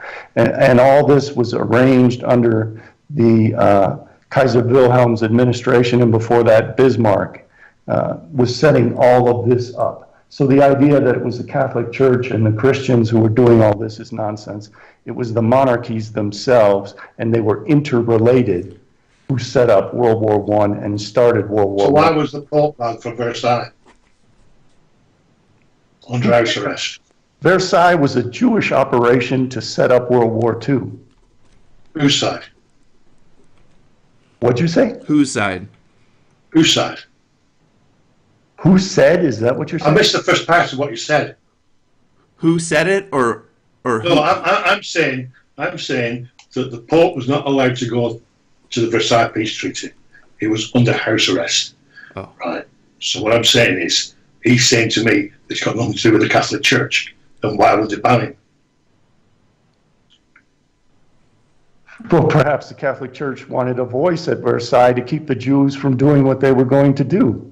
I dare say, but he didn't And get I the don't chance. know Why that did what he you're not get the saying chance? is true. I don't find It you a is true. credible source, and I had never heard that. Well, I find your sources a little bit incredible. What I'm saying is, at Versailles, it wasn't the fact, we're all told that the leaders of the victorious nations took along the Jewish advisors, when in fact 170 Jews went to Versailles and took along the stooges. That's what I'm saying. I agree completely with that. Before you said it was Freemasons. Now you've It changed. is Freemasons. Rothschild were a Freemason. What do you think all the Boer War was? That was all about Freemasonry. The whole British Empire is about Freemasonry. If we had, say, Eskimos who had a little club they called Iggy Iggy, would we say that the Eskimos are Iggy Iggies instead of primarily Eskimos? I would say if the easiest way to infiltrate other countries is by setting up lodges, which the top hierarchy are well aware of, then so be it. But Germany were wise to it, Spain was wise to it, and so was Italy. And so was Japan. And Because so they got was rid of Stalin. And so was Stalin. Yes, maybe, because at the end of the war, something upset him when he took back a trainload from Berlin of all Masonic gatherings, what Germany gathered from all over Europe. Something upset him because suddenly he wasn't playing ball. So you're saying Stalin was a good guy too, huh? No, I'm not saying he's a good guy at all. Not one bit. What I'm saying is he must have seen something he didn't like and realised what the situation was, to much to the point that in 1950 the Americans bombed his bases because he wasn't playing ball. He had Eastern Europe, but the bankers were making no money whatsoever. And the Jews actually poisoned him. So I hope the audience realizes that this guy is celebrating Putin, Stalin. I'm not celebrating them at all. Putting words in my mouth And again. it should be obvious to anyone with any Putting common words sense that in these my three mouth guys were again. communists who were I'm working saying to destroy masses. Stalin turned. All right, guys. All right. Don't put words in my mouth. Okay, so you're not supporting Stalin. No, I never have done. Was that you never have to? I never have done. You never have done. Okay, so he doesn't support Stalin. Well, Never. why were you What are you saying that, saying? Chris? Well, what's he saying? He's saying that Stalin did these great things. I'm saying Stalin turned at some point towards the end of the war. So you do. Oh, is You're that why talking he about was Stalin married in the Czar? purges of the Jews, and that he was turning against Yes, them. Okay. yes, he purged the Jews after that. Chris, do you have a response to that? Of course I have a response to that. Again, it was to end red assimilation and to set up what eventually took place in the 70s when all the Jews were allowed to leave the Soviet Union when the Christians were not, so that they could go to Israel and build up the new nation of Israel. That's why Stalin did all that. And to claim that he was anti-Semitic and turned on them is absolute nonsense. And So why did only you a have fool would anti-Semitic believe. laws? Can I just a simp for Dennis Wise here.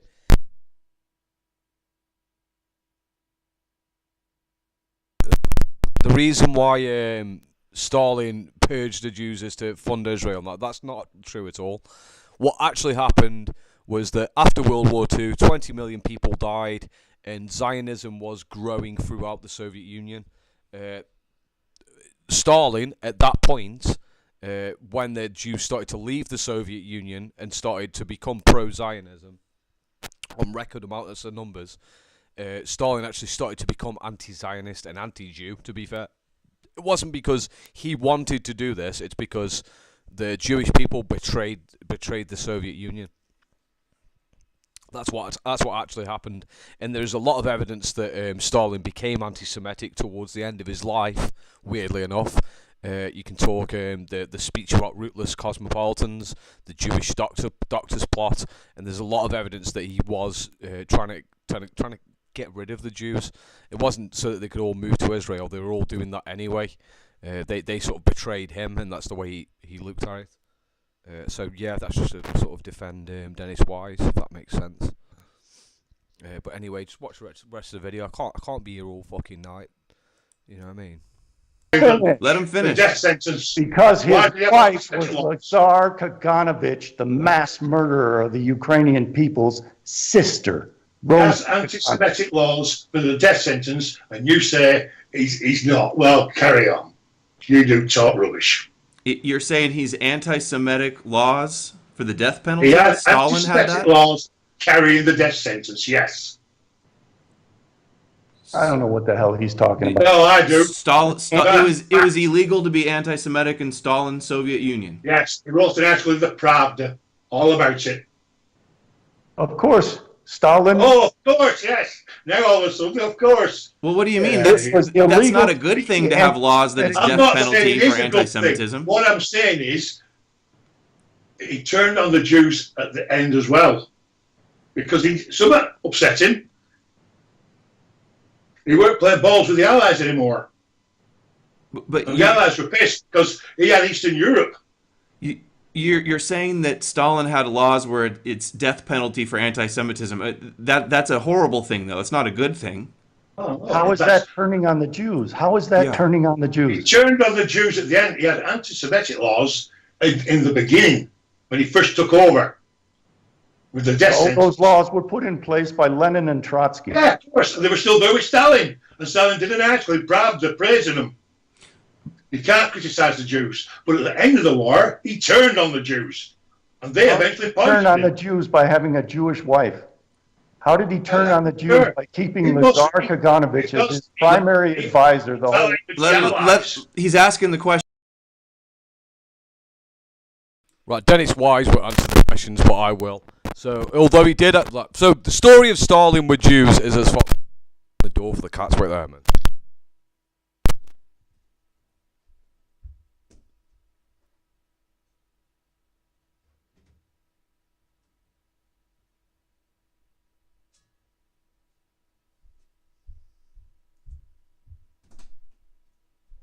Nothing. I'm just opening the door for the cats.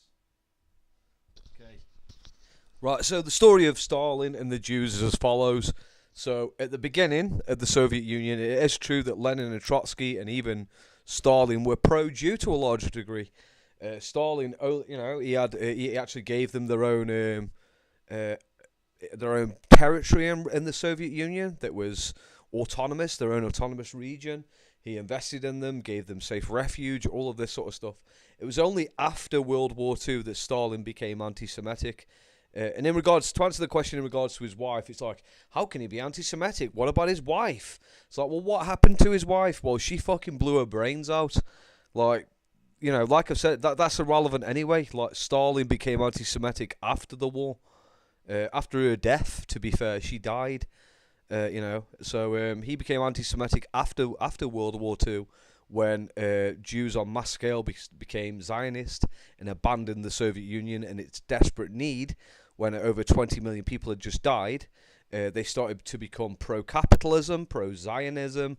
They turned the state of Israel into a fucking, and we know what they did in Israel, well, in Palestine rather. and they became pro-America and things like this. So that's why he became anti-Semitic. He started putting two and two together.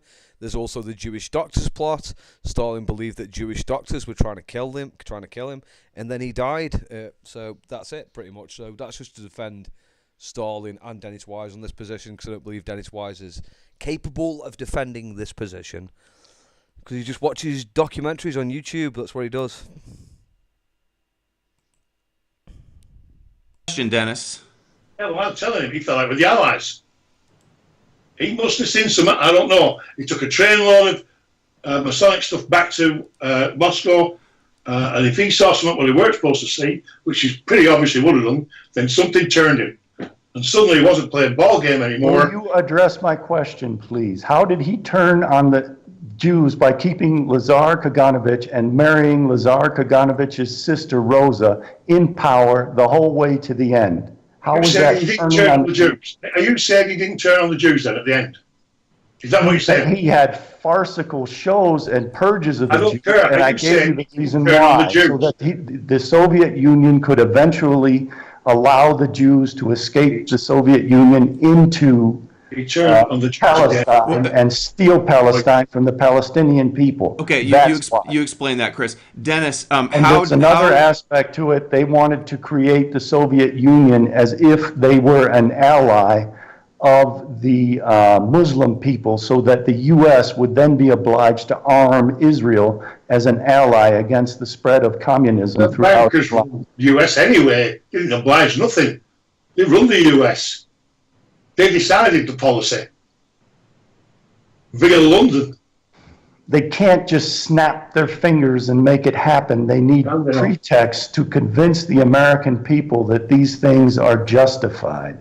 Yeah, but look at there in the end, though. Let's back up a second, because we didn't hammer down a point. Okay, Dennis said that Stalin was purging the Jews and turning on the Jews. But what does that mean? He turned on a few government officials. And if they were all Jews, wouldn't it be inevitable that whoever you would purge would be a Jew? There were no pogroms in the Soviet Union of masses of Jews. That's absolutely not true. Yeah, okay. Response, Dennis? He turned on the Freemasons as well. This is silly, Adam. No, it's not silly at all. So if you think Stalin turned on the Freemasons and the Jews, you do see him in a positive light? No, because I don't see that in a positive light at all. I just see Stalin seeing the Allies and what they are. Backstabbing, double-talking murderers. Well, that doesn't mean I support Stalin at all. Bottom line is, Hitler was not necessarily working with the Allies, but working with the bourgeois elite to destroy Europe and move it into a new stage of history. Now, Stalin, right, yeah, was in an unfortunate position where, I mean, let's look at this. So, after the Bolshevik Revolution, there was a consistent armed struggle against the Bolsheviks via the White Army. The White Army failed, and there was a lot of rich international capitalists who had even funded the Bolsheviks, who were fucking angry that they weren't getting what they fucking planned on fucking getting. And, you know, they needed a way of crippling the Soviet Union, and the way that they did that was via funding Hitler and getting Hitler. Give me a second.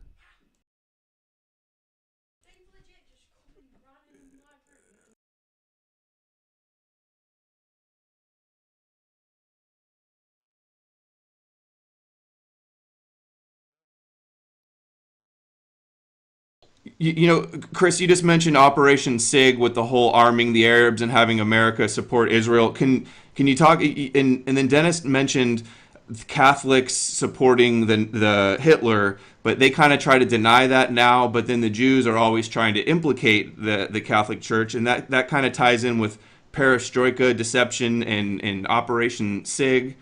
That I forget the guy's name now, but can you touch on that a bit and see if we can follow that thread a tad? Well, maybe eventually I'll publish a volume 4 where I'll talk about what happened after the war and how Bormann and Gestapo Muller and Hitler escaped the Fuhrer bunker over to the Soviet Union, and then a couple of them went over to South America to help arrange the economic recovery after the war. This was all set up to create the Cold War and to pit the West against the East for an endless struggle. And that was also utilized to arm up Israel and make Israel a firm ally, supposedly, of the U.S. against the encroaching Soviet Union, even though Israel was all founded by Bolshevik Jews who were deeply embedded in Russia. So yes, it was all a trap. And the reason I suspect the Catholic Church was helping with that was because they had the means to do so. Dennis, I'm sure, Dennis, you have a response about Hitler escaping, correct? Well, you look at the state of Christianity today, you look at what's happened since Vatican II, there is no Catholic Church today. Christianity is its weakest ever, and that's all because of the end of World War II. It was defeated. 60-odd million Christians were dead across the fields of Europe, and 2 million German women, Christian women, were raped. And Israel got their state. World War II started. Yeah, because they won that war. They wouldn't have got that state if Germany had won it.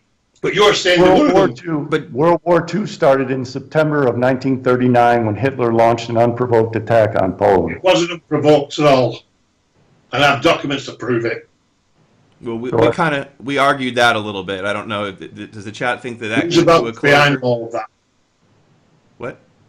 Roosevelt was behind all of that. All Hitler wanted was to end that Versailles Treaty, which was, in effect, they starved over almost 1 million Germans to bring them to the table to sign that treaty. 1 million Germans starved because it was a death warrant to Germany. The British had a naval blockade that starved at least 750,000 Germans starved to death. It was vicious.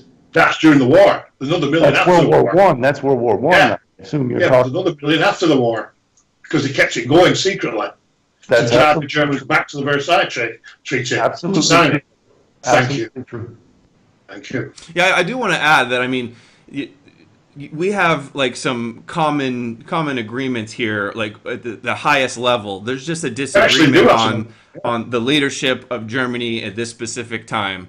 And the reason for Yeah, and the reason. I mean, I think we both agree that World War I and World War II were both orchestrated, and basically, look what's happened ever since. Look how well it turned out post-war for Israel. Now their position in the world and their dominance, and it's like all according to prophecy, essentially.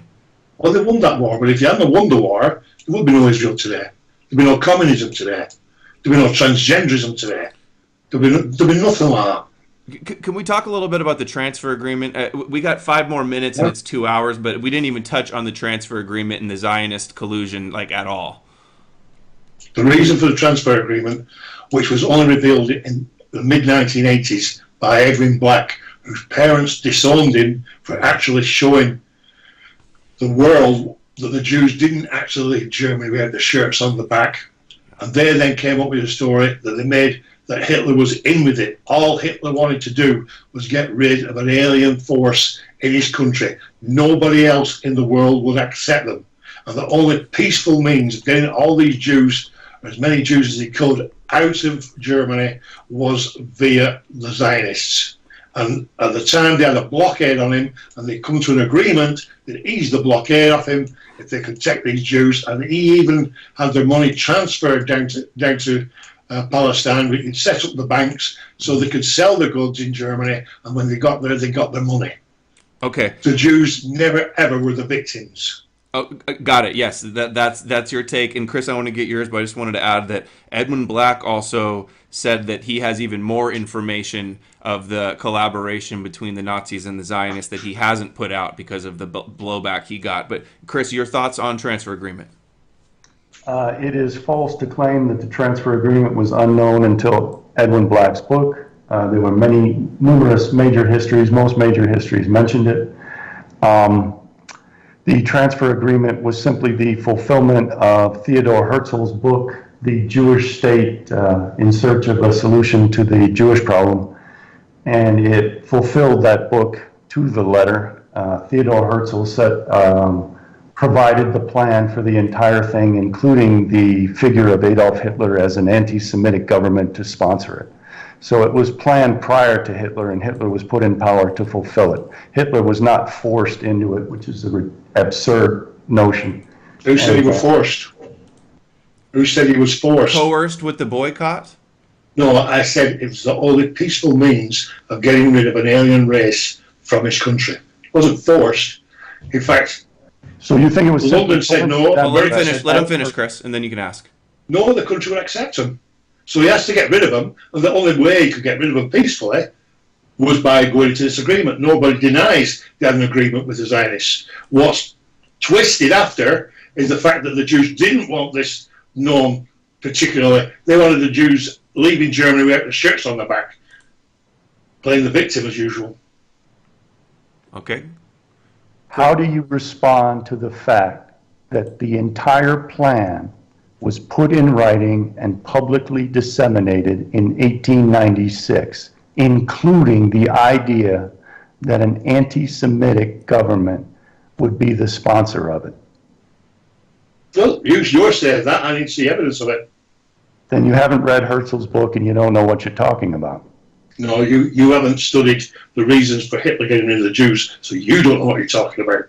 I have studied the reasons for Hitler getting rid of the Jews. Really? Really? Mm. I just told you the reasons. He was fulfilling Theodore Herzl's book, which you haven't read. You know, I gotta say, I've read the passages from the books of the early Zionists and the early Nazis, and they did have the same mindset when it came with it's impossible for them to assimilate, and the answer, they both agreed. First the Herzl, and the, hold on, let me finish. Come on. First, the Zionists and Herzl said the solution to the Jewish question is Zionism, is immigration to Palestine, and then the Nazis got into power and had the exact same mindset. It's true. Not only that, so we're fulfilling that Herzl was against the Jews then. Is that what you're saying? Yes, Herzl hated assimilating Jews, and it's in Jewish prophecy and history to sacrifice their own. And so did Hitler. Hitler didn't want his race mixing neither. Social Darwinism was popular at that time, and Nothing definitely the the Zionists and the Nazis had Social Darwinism has nothing to do with Hitler. The relevant point is that Theodore Herzl set forward the whole scheme for the transfer agreement in 1896. The Nazis did not create it. The Zionists did not create it in the Nazi era. They created it prior to the Nazi era. And may I before Hitler. Yes. And they kicked out of 100 countries to put Hitler in power, and then immediately obstructed all the boycotts and all the atrocity propaganda to unseat Hitler when he was most vulnerable. They propped up the German economy, and Hitler propped up. Hitler attacked Poland. They were killing Germans, attacked Germany. He went, like any leader of a country, he went to help them. But it took him 6 months of negotiating, which never happened because the Poles wouldn't turn up because of Roosevelt telling Britain and France to give them a blank check. That's why. And you can check all this out with the Secret victory of World War II. That's the Poles' fault. And it's the Poles' fault that Hitler made a pact with Stalin, which allowed Stalin to come in and take over the country.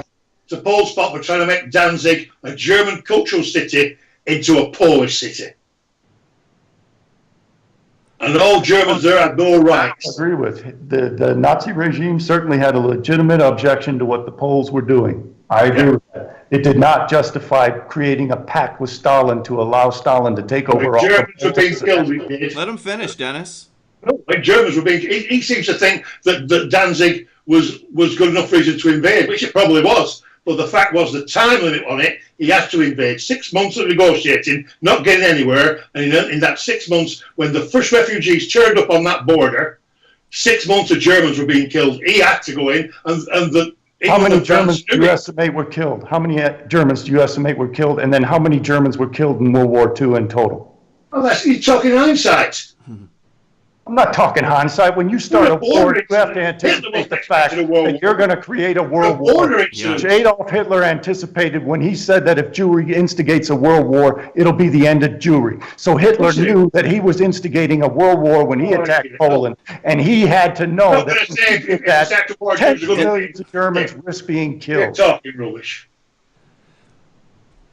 Roosevelt was behind all of that. If they prove it, hey, hold on. Pause, guys. Chris made a point in the summarize. His point was that Hitler knew that doing that in Poland would start a world war. So he had to have known the implications of how many deaths of his people would be. He didn't think a border incident would start a world war. That war was over in what?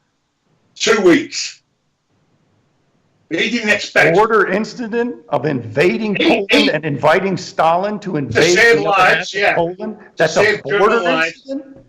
He had ample opportunity to be on the right. Germans were dying. What's this? How many Germans were dying? And thousands. Thousands? That's nonsense. It's not nonsense at all. The refugees were turning up 6 months before Hitler invaded. They were all on the border. How many Poles were killed? Give me evidence of it. Well, watch Masonic Victory World War II. It's all there. Answer my question. How many Poles were killed? It's all in that documentary. All the facts. Give me a figure. This is nonsense, well, Adam. We can't watch the documentary now, so if you could do your best to explain what's in the documentary. Thousands of Germans were killed in the pogroms. What pogrom? Name one pogrom. What do you mean, name one pogrom? Who do you think won the war? Germany? Everything's been covered up. He's covering up his ignorance by changing the subject in session. Can you give us a source for where you got the information in your documentary about the pogroms of the Germans in Poland? I haven't got it in front of me. No. I'm saying it's all in the documentary. If anybody doubts anything I say, it's all in that documentary. And which one is that? Communism? Secret Masonic Victory World War II. Okay. And that's on BitChute? Yes. Do you have a BitChute? Do you have a personal BitChute channel, or just people re-upload you? No, it's a personal account, truthful out. Okay. All right, I got another question to bring it back to where we were. If we're seeing the 6 million figure prevalent everywhere, pre-Hitler and Nazis, and also even use of the word Holocaust, and they hate assimilation, and they were calling for an anti-Semitic leader. World War I, World War II, do you think, is all of this a coincidence, how it all transpired so similar to how Herzl laid out? It's up to me. Whoever wants to answer. Of course it's not coincidence. The Zionist bankers put Hitler in power to fulfill Herzl's plan, and then Hitler fulfilled it to the letter. Vatican documents in Hitler's book proves that the Vatican put Hitler in power. End of. That's complete nonsense. It's not nonsense. It's well known that Kurt von Schroeder leveraged Paul von Hindenburg to appoint Hitler as Chancellor of Germany. That's how Hitler took back Europe in 1941. There was no election, and the Vatican had no authority whatsoever to make Hitler Chancellor of Germany. One man did, that was Hindenburg, and he arranged it at a meeting in Kurt von Schroeder, who was of the Stein Jewish banking house. In his house, there were photographs taken of them meeting there, and that is when it was arranged to make Hitler Chancellor of Germany, and the Vatican had absolutely nothing to do with it. This man is making things up. Garbage. I'm sorry. Okay, guys. Well, if you have, we're over 2 hours. I wanted to keep it here. If you guys, we could talk if you guys want to do it again. If you feel like there's more that you want to get to, we could talk about that. Or people let me know in the chat if there's other people you would like to see discuss these issues. Please find me somebody who knows something about history, Adam, who's shut your dignified way and shut your mouth. Let's be shut your mouth. Respectful. That's real dignified, ain't it? Shut your mouth. Have another beer. All right, guys. Let's keep it nice here. Any final last words, Dennis? Yes, find me a serious historian to debate the facts instead of making things up and scapegoating the Vatican for what Hitler did. Echo. Echo, echo, echo. What do you mean by that, Dennis? Exactly what he said. I'm asking for the same thing because he is a liar and an idiot. Well, what has he lied about specifically? That Hitler was a communist. Okay, which part about that is a lie, though? Like, because he gives reasons why he says that. He doesn't give any reasons at all. You haven't read his book to know it's like 600 pages, volume 1. No, I'm not likely to read his book. What I'm saying is that it's an absolute joke to call Hitler a communist. Well, I wouldn't expect anybody to believe it if they haven't even heard out the other side of the argument. Because Hitler's actions prove different. Well, I not everybody agrees with you. A lot of people definitely do, but not everybody. Is Chris still here? Did he leave?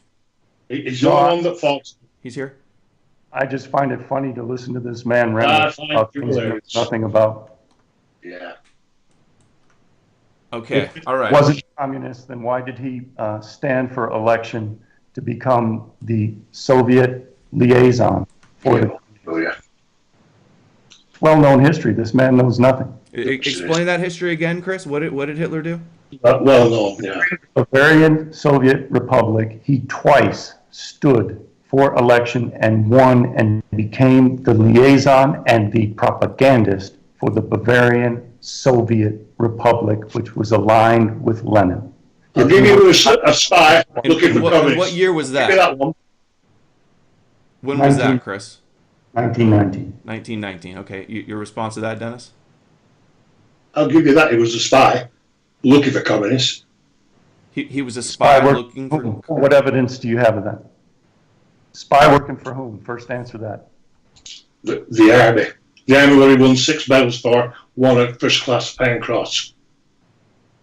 So he was spying for the army. Are you aware of the fact that the army in Bavaria was then under orders of the Bavarian Soviet Republic, and if he was spying for the army, then he was spying for the communists? Hitler was lazy because he wanted to be in the government. And the only government in power was the communists. Now you're changing your story. No, I'm not Making it up as you go along. Adam, this is absolutely ridiculous. Okay, hold on. Let's back it up. Let's back it up. Beneath my dignity. All right, we're wrapping it up here, but I didn't get that clear point of what just went down there. Can we rehash what you just said there? He was looking for political career. First he said he was a spy. Now he's saying he was looking for a political career. So he's making it up as he goes along. Okay, hold on. Let me clarify this for the chat. Okay, just to reiterate.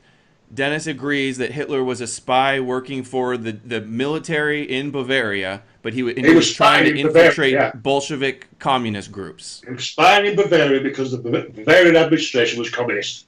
And Chris is saying that's true, but you have to also Chris include... is not saying that's true. Chris is saying that's farcical because the military that he would have been spying for was a communist military. That's what I was going to say, Chris. I was going to say, it's true he was spying, but the military was under communist control. No, it's not true he was spying. He was working for them as a liaison and as a propagandist. Got it. That is the fact. So there is no evidence whatsoever at that time that he was spying for anyone. So you're saying the German army were communist? He became a spy after he was caught as a communist when the Freikorps liberated... the German army communist. Finish! You said the German army were communists. That's the best one I've heard all day. Well, then what were the soldiers' councils in the Bavarian Soviet Republic, if not the German military in the Bavarian Soviet Republic defending and fighting against the Freikorps as the military of the Bavarian Soviet Republic? Simply answer the question. The Freikorps whacked them out. Whacked them out. Them the communists. That Hitler was a part of. Okay. Repeat that. I'm not following this. Can you rehash what you guys are talking about? Well, so let me clear this up for the chat. Dennis believes Hitler was working for the military to infiltrate Bolshevik communist groups. Chris believes that he was actually working for the... Let me finish. Chris... Yeah, I'm saying, yes, I agree. Okay, Chris says that Hitler was working for the military, but they were under communist control and that he was as a liaison and a propagandist. And then where do we go from there? That's a fact. If this man denies it, he's completely discredited. Oh, you know. So where did you get that from, Chris? Right, so it is an objective fact that Hitler was a soldier in the Bavarian Republic. Like objective fact. There is no evidence to support that he was a spy working for the Freikorps in any way. He never talked about what he did. He never talked about what he did while he was in. It was common. Listen, Otto Strasser, Gregor Strasser. In fact, a lot of the people who were murdered in the Knives of the Long Knives, weirdly enough, they would have private conversations because, at that time, to be like top dollar in the National Socialist Party, you had to have sort of clout. And the majority of people were, 99.9% of them were people who fought in the Freikorps, against the communists and the Bavarian part of Germany. Whereas Hitler never talked about what he did during that year, because over a year, like parts of Munich. What's up with my mic? Oh, fuck's sake!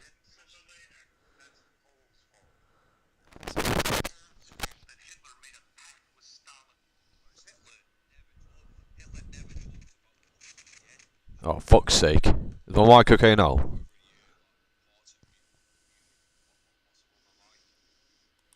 Is my mic okay? Hopefully my mic's okay.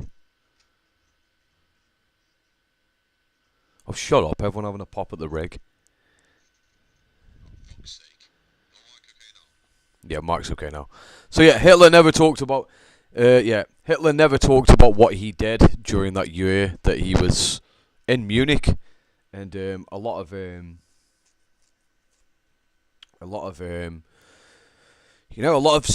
top dogs in the National Socialist Party, they were very suspicious of, like, what were you doing? And if he was a spy, you'd think he'd talk about what he'd done, essentially.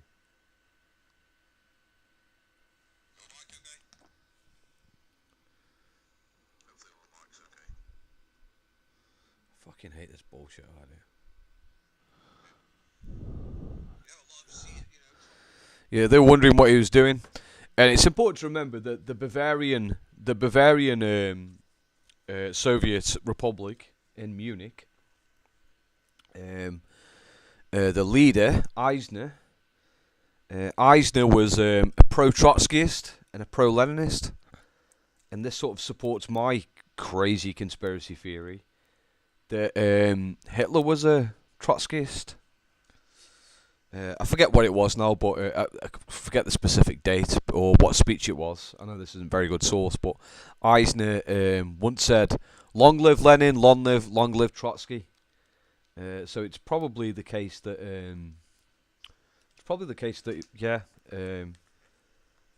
Hitler was a Trotskyist or a Menshevik that subverted the National Socialist Party of Germany.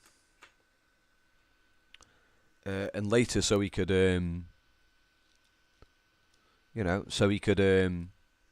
into a Menshevik party.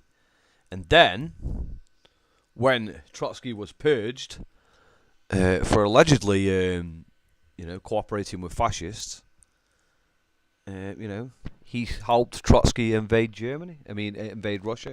I'll shut the fuck up now. I want to get this video over and done with.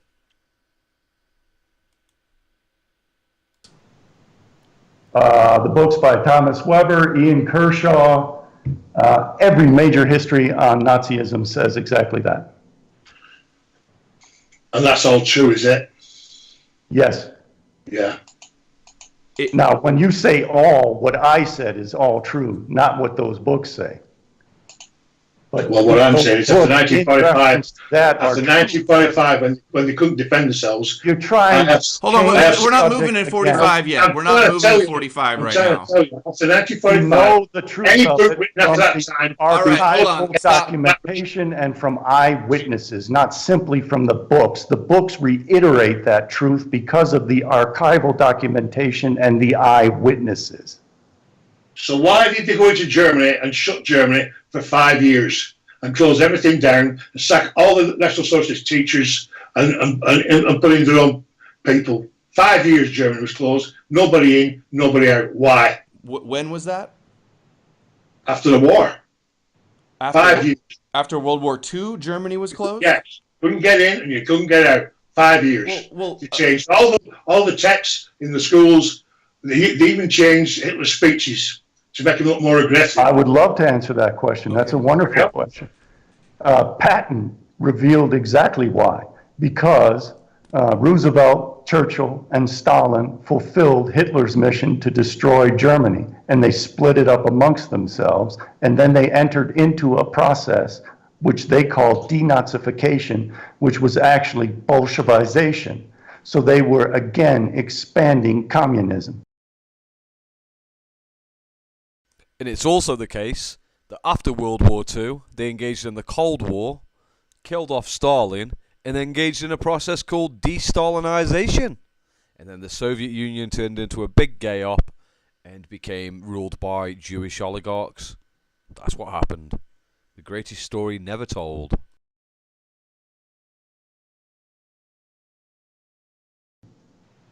That's why. Okay, and I want to go back to Hitler created the conditions for it. What happened. Wiped out National Socialism, simple as. Say that again, Dennis. They wiped out National Socialism, simple as. Yeah, after the war. Yeah. 5 years. They changed all the text and everything.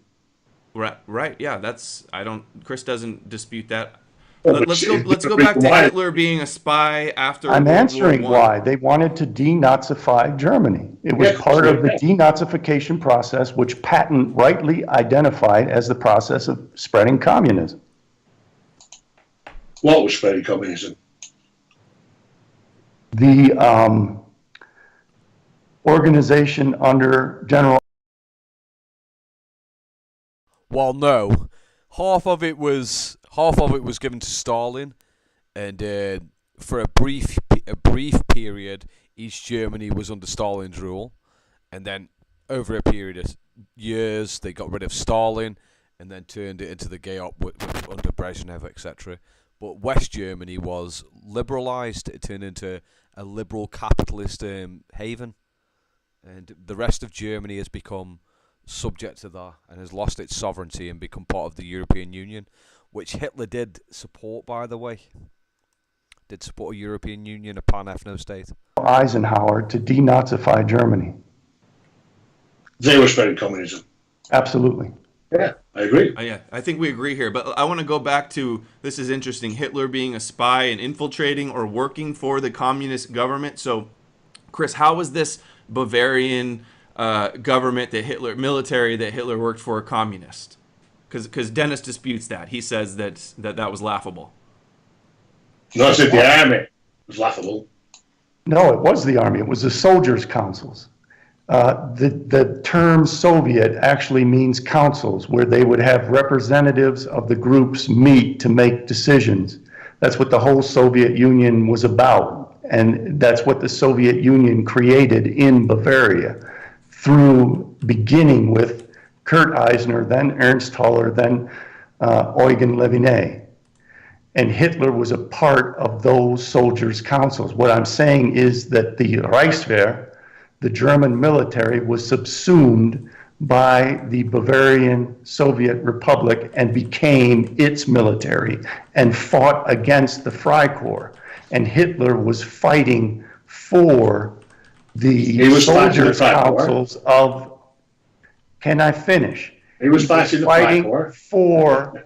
He was not fighting for the Freikorps. He was fighting against the Freikorps as a member of the soldiers' councils of the Bavarian Soviet Republic. Yeah, that's why I laughed. Laugh all you want, show some proof. That's why I laughed. Well, the last surviving member, seen or heard ever claim that Hitler fought for the Freikorps. This man. Okay, all right, hold on. The Freikorps explains the greatness of Hitler. It's the greatest story never told. You find any evidence whatsoever that Hitler fought for the Freikorps? If Hitler fought for the Freikorps, he would have mentioned it in my comment. You're saying he fought against them. I'm not saying it. Gregor Strasser said Well, it. whoever's saying Otto, It is true. It is objectively true that in Mein Kampf and in all of Hitler's writings, you will never talk about him. You'll never read or hear from him saying anything about how he fought with the Freikorps against the Bavarian Soviet Republic. Never talks about it. It's a really strange thing. And like I've said, Strasser and many senior National Socialists were, in private, they called him a beefsteak. They believed that Hitler was a beefsteak in the sense that he was brown on the outside but red on the inside. But more specifically, he was a Menshevik, a Trotskyist Menshevik. That's what they believed. It's what Stalin believed as well. Stalin believed that Trotsky was working with Germany. That's why he had him expelled. He believed that Trotsky was working with Germany to undermine the Soviet Union because he didn't want Stalin being in control, because that wasn't part of the plan. The plan is that Trotsky would take over, gay up the shit out of it, and then that pretty much. The plan was, by the way, that was that Trotsky would be like the Hitler type of person, but it didn't come to a fruition, unfortunately. correct with it. He was never against the Freikorps. what was Hitler doing when the battles were going on between the soldiers' councils and the Freikorps? What I'm saying is the Answer my Answer the question. question. Listen, You're the Hitler listen. expert. You tell I'm me saying what Hitler the was last doing. survivor of You the tell me Freikorps. what Hitler was doing when the Last soldiers' survivor councils were of the battling the Freikorps Freikorps. talks about the greatness of Hitler. Hold on, That's all I need Dennis. to- Dennis.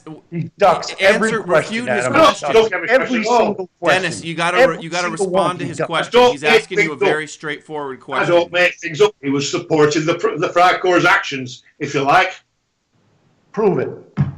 How was he supporting them? In Well, what watch- capacity did watch he support them? Part 25 of the greatest story ever told, and listen to the last surviving member of the Freikorps talk about Hitler. And then come back and tell me you're right. The last He's surviving ducking the member question, of the Adam. Freikorps. He's ducking the question. He doesn't have an answer. No one has an answer. Well, Hitler never revealed what he was doing when the soldier councils were battling the Freikorps. That's I never said very what- well known. If I this never man said what claims he to be a Hitler expert, he's ridiculous. No, it's not ridiculous at all. All right, what did he say what did Hitler say in Mein Kampf that he was doing while those battles were going on? I'm not saying that. I'm saying the Freikorps. What are you saying then? I'm saying the last member of the Freikorps. I don't care about the last member. Oh, you don't care. Tell me what Hitler was doing. Fighting him. Your council Somebody was speak battling the highly Freikorps. of him. Okay. If he was fighting him, give it a rest. Okay, straightforward question that you want answered, Chris, about the Freikorps or Mein What? Kampf. You were asking two questions. I want to hear the question and the response answer. No interruptions. It is very famously known that Hitler skipped over that history and did never explain what he was doing when the Freikorps was battling the soldier councils. And I'm asking this man what Maybe Hitler was he would doing think at of- that Let him period. finish. Let him He finish. doesn't know. He doesn't know, but he won't admit that he doesn't know. No, you He's a don't know. sophist. The man You is a don't know. sophist. You don't know. No one knows is what Well, there I'm you go, telling like idiots. Okay, You so just answered your own question. No one knows. And I didn't say I knew. so you guys agree that Yes, you Mein did. You Kampf? said he was acting as a spy. Now you're changing again. Changing again. I'm saying that the last survivor, Friedrich von Spaun, speaks highly of Hitler. So he's hardly going to speak highly of him if Hitler was against the Freikorps. Is he? He could have been completely ignorant of what Hitler was doing like everyone else was, because Hitler wouldn't tell people what he was doing. Yeah. And Hitler murdered all the people who really knew on the night of the long knives, when he killed Gregor Strasser and when he killed Ernst Röhm, who knew what Hitler was doing at that time. Goes on all the time. Throughout history. This guy's just babbling at him. He won't address the facts of the history. He I'm doesn't saying know to the you, facts of the history. Friedrich von Spaun said about Hitler in glowing terms, and you're saying that he was against the Freikorps, which is ridiculous. Okay, if Hitler was I'm against the saying he was Freikorps, against the Freikorps because he was a member of the Soviet soldiers. Okay, what you're saying, he was As not was his against the Freikorps. chauffeur, as was his chauffeur, not only a member but a leader of the Communist Soldiers Council. I don't know what Jewish brutes should be. hold on. Okay, so Chris just said that Hitler's chauffeur was a member of the Freikorps Communist Council. Is that what you said? No. They're not The communists. Freikorps were fighting against the Bavarian Soviet Republic. Okay. Hitler was fighting for the Bavarian Soviet Republic. He was a member of the Soldiers' Councils. He would have been obliged to don the red armband and fight for the Soldiers' Councils against the Freikorps. Either that or he was a coward who hid. And I've got a member of the Freikorps here praising him. Well, that doesn't mean nothing to you. Or maybe just made that up. Get out of here. Hitler was dictator over Germany. A hell of a lot of people praised him. That doesn't mean anything. That means absolutely nothing. That provides historical evidence of nothing. Dictator at that time.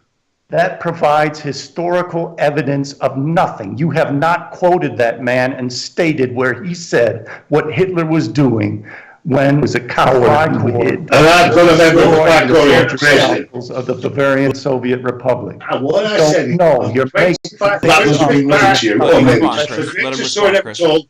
He talks about Hitler glowingly. Okay? And you're saying to me that this man with the Freikorps doesn't know what he's talking about. Hold on. All right. He was a dictator then. He was a sycophant sucking up to the dictator of Germany. What historical evidence does that provide as to what Hitler was doing when the Freikorps was fighting against the soldiers' councils of the Bavarian Soviet Republic? Well, you just said nobody knows. So why are you asking me? Well, because you said he was a spy. Yeah, you said he was a spy. I said we're a spy. You provide absolutely no evidence to substantiate that whatsoever, and you fly in the face of all the historical documentation and eyewitnesses. It's been often quoted he was a spy. He tried to infiltrate Marxism. He was a spy after he was caught, after the Freikorps succeeded. Then he became a spy. You don't know the history, my friend. You're full of it. I'm full of it. You're saying he was against the Freikorps. You're full of it. And what was he doing acting as an elected liaison? You said he was against the Freikorps. You're full of it. It's a historical fact, my friend. No, it's not a historical fact at all. What's a historical fact is this guy who's the last survivor talking about Hitler. That's a Talking up to the dictator. That you quote him saying that Hitler was a spy for him. Quote him. I didn't say he said that. Doesn't say that. What evidence does he have that Hitler was a spy working? Who was Hitler working for then?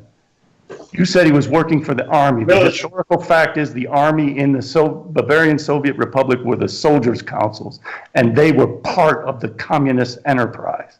So you come up with some historical evidence. Chris, hold on. I want to say, remember I mentioned this a minute ago. Chris cited his sources where he's getting this information, and so Dennis has the interview with the member of that group, and Chris has the sources, but Dennis hasn't seen the sources. But Dennis, Chris what mentioned. did he say? You said he said Hitler was a good guy. What does that have to do anything with the fact that Hitler was a member of the soldiers' councils in the Bavarian Soviet Republic? He was a good guy if he was fighting the Freikorps, like you said, or against them. Because he was sucking up to the dictator of the whole country. That's your presumption, not my presumption. But you're not establishing anything which would indicate that Hitler was... You're establishing fabrication. What fabrication have I established? I presume he thought like that. Oh, I see. That's history. So you know everything in the world, and if you presume it, then it's true. Adam, this is asinine. Yeah, I mean, everybody makes some presumptions with the information and the sources they have. But he has no information. He's just saying that this guy said that Hitler was a good guy, and therefore Hitler could not have been a member of the Soviet. No, I'm saying he was the last surviving member of the Freikorps. The Freikorps, which you said Hitler was against, and he's talking glowingly about Hitler, which makes you an idiot. Okay, No, let's that's not what I finish said. on I this said last that point, okay, guys? Let's finish on when you were off there for a minute, Chris. Dennis was talking about how basically that National Socialism and the movement of Hitler was like trying to defend Europe from communism, and that by saying he's controlled opposition, that's like, you know, disinfo to kind of stop his movement in a way. The movement with, you know, I don't know. Can you finish the there point? is no movement. There is no movement. There are kosher clowns like him trying to pin the blame on the Vatican and other disinformation. In the There is Vatican no documents. Nazi No, I movement. don't put anything on them. There It's is in the no documents. Nazi movement to defeat.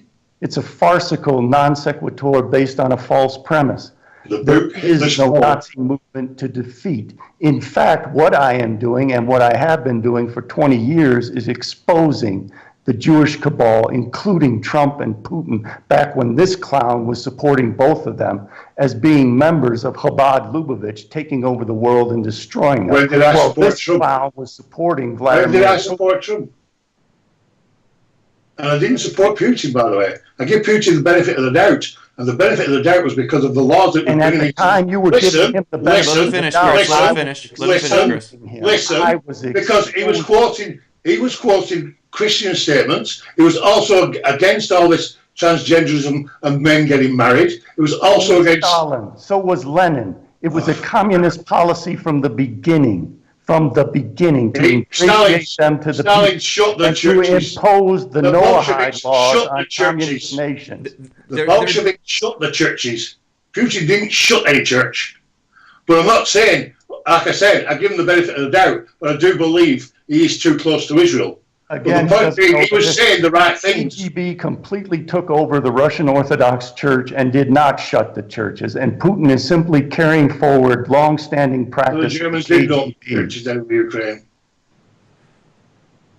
You have to admit that there is a subset out there of so-called Nazi bulls who are like kind of have Yeah, they're communists. yeah. National Bolshevism. Can you talk, Chris, about how that kind of dialectic was set up back then and still exists today, in your opinion? Absolutely. It's exactly the same as National Socialism. And it was created by Nazis. National Bolshevism was created by Nazis. Again, they didn't care whether Germany or Russia won the war because both would perpetuate. Right, I'm gonna push back as a fucking Nazbol again. So it is true. Right, here's my belief. Right, that Hitler was a communist. Okay, but he's a different type of communist. He's a Menshevik. He's a Menshevik that was essentially set up by people affiliated with Trotsky. Yeah, and his idea was to destroy Bolshevism to sort of dethrone Stalin, pretty much, and also to destabilize the rest of Europe, including the Soviet Union, to sort of accelerate capitalism. That's what I believe, anyway. So I wouldn't say that. I don't believe that. I mean, National Socialism, yeah. I wouldn't say he's a Bolshevik. I think that's a bit stupid. Is he a communist? Not well. Yeah, I think Hitler was a communist, but he wasn't the right type of communist. He was a fucking. What would he be? It wouldn't be Nazbol. It'd be Nazmensch, Nazmenshevik. That's what it'd be, wouldn't it? I guess. Bolshevism. And Vladimir Putin's chief political advisor, Alexander Dugin, was spreading this National Bolshevism in the United States as a subversive movement at the same time that the communists were promoting Antifa, so that these two people could clash in our streets to provide a pretext to remove our freedom of speech. And he creates the. See, this guy's just being a gay op. He's being a gay op in the sense that he believes that it's Nazbols in the streets. No, it's fucking Wignuts. It's Wignuts and fucking and Antifa. I don't believe that Antifa are fucking communists. Like, Antifa are fucking shitlibs. It's shit libs versus Wignats who are fucking it up for everyone. And this guy's sort of shilling for fucking liberalism, to be fair. And liberalism is fucking gay and just as part of the kosher sandwich, if anything. In fact, it's been part of the fucking destruction of the West. Like, liberal capitalism has destroyed the fucking West objectively. It's the biggest threat to everything. Literally.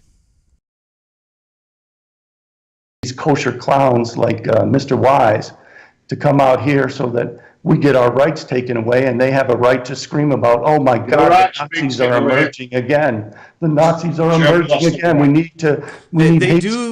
They do use the Nazi archetype as like the ultimate villain, and it seems like it could be their dialectic with Jacob and Esau, that they say in their own words that that's what it is essentially. Comments?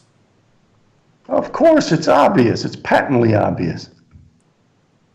That's why you have all these Russian trolls pretending to be Nazis. There is no What we have here is somebody out to destroy the reputation of Adolf Hitler to his loyal, devoted followers. Are you all 5 of them?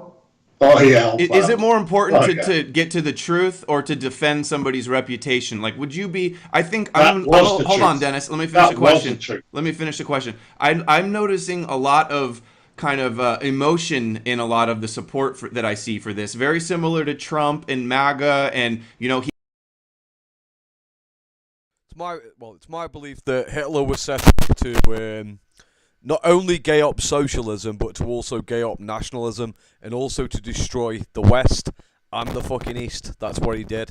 He was like the perfect fucking the perfect combination to destroy nationalism forever, which is pretty much done, to sort of destroy socialism forever by destroying the Soviet Union and Stalin, and sort of accelerating fucking Menshevik policies, and sort of getting to the point now where Russia is essentially run by fucking oligarchs, pretty much, and that's what he was set up to do. I don't think he was a Bolshevik. That's why I believe he was a Menshevik. He was a Menshevik, literally. I mean, he was serving in the Bavarian fucking the Bavarian Socialist Republic, which was heavily aligned with Lenin and Trotsky. And Trotsky spoke very highly of the Bavarian Socialist Soviet Republic, highly, very highly. It's my belief that Stalin was right to purge Trotsky, because Trotsky, it's alleged by Stalin that Trotsky was working with the Germans. In fact, have I got enough time to look it up? I could look it up just to prove my point.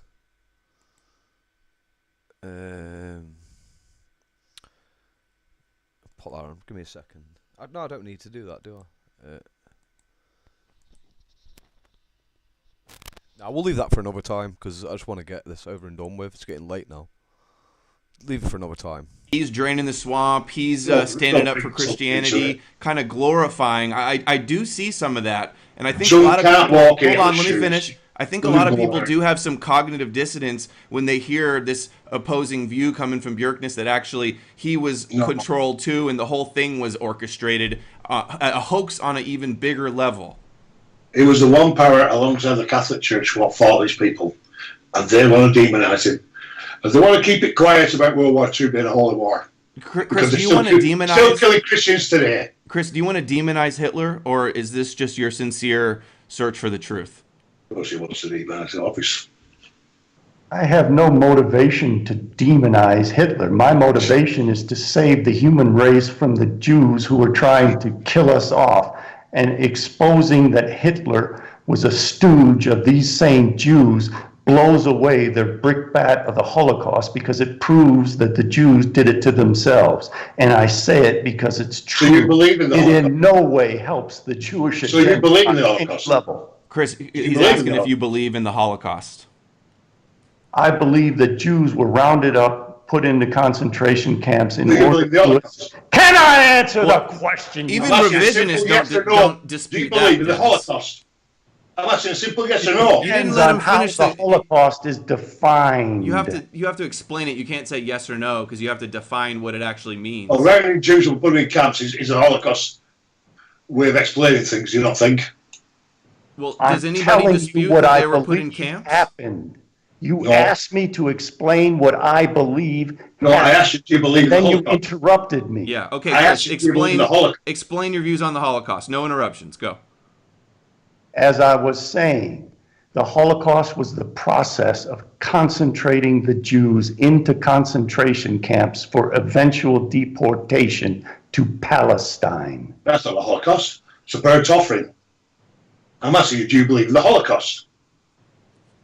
What do you mean by If the you're Holocaust? asking me, was there a burnt offering, I would say that the Jews create the propaganda that there was so that they can pretend that they have atoned for their sins. So do you believe in the Holocaust? That's his answer. He just answered you. No, he didn't. No, it isn't. Yes, he did. I'm asking him, does he believe 6 million were gassed by the Germans? No, Or I do killed not. by the Germans? No, I do not. I do not believe that on any level. I do not believe there were massive gassings in the millions of Jews. There may have been some experimental gassings here and there, but nothing that amounted anywhere near those numbers. He believes the 6 million is gematria. Right. And you agree, right? I think this 6 million figures something to do with the Kabbalah, some kind of Jewish mysticism. They keep bringing it up, you know. Right. It's religious to them. Such a sacred number that The they war won't was. let anybody question. It was around before Hitler came to power, meaning Yeah. they must have known that there was going to be a big war, concentration camps, and the creation of Israel in an atonement of a They even call it a Sorry, Adam. ritual. They call it sorry, a Adam. sacrifice. No, you got it wrong when you said they know. They didn't know. They kept pushing the idea till eventually, when they won the war, they then pushed the actual what they call facts, which by us not being allowed to investigate it, can't really deny it. But obviously, it has been denied by a lot of people. Any response? Let's wrap this up. 2 hours and 30 minutes. I'm glad we went a little longer, though. I thought the discussion was beneficial all the way through. I hope the audience thinks so as well. We still have 2,000. Okay, you guys ready to wrap it The up? best way to defeat the Holocaust mythology is to point out the fact that the Jews did the persecution they did to themselves. Jewish leaders persecuted the Jewish people in order to fulfill their messianic prophecy. They did it precisely on the schedule that they established 2,500 years ago. And Theodor Herzl created the whole plan for the Nazi movement and the transfer agreement decades before Hitler came to power, and that is not coincidental. Hitler was put in power as a stooge to serve the Zionists by the Zionists. Great closing statement. Dennis? Well, he's just enhanced Hitler even more so, because now he's saying it wasn't Hitler who caused any Holocaust, which a lot of people think, you know, Hitler was all right, so look what he did to the Jews. So now he's an even greater guy than what he was. Well, do you see, Dennis, how it kind of exonerates the German people in a way and implicates the Zionist even more? Well, fair enough. The Germans weren't responsible for it anyway.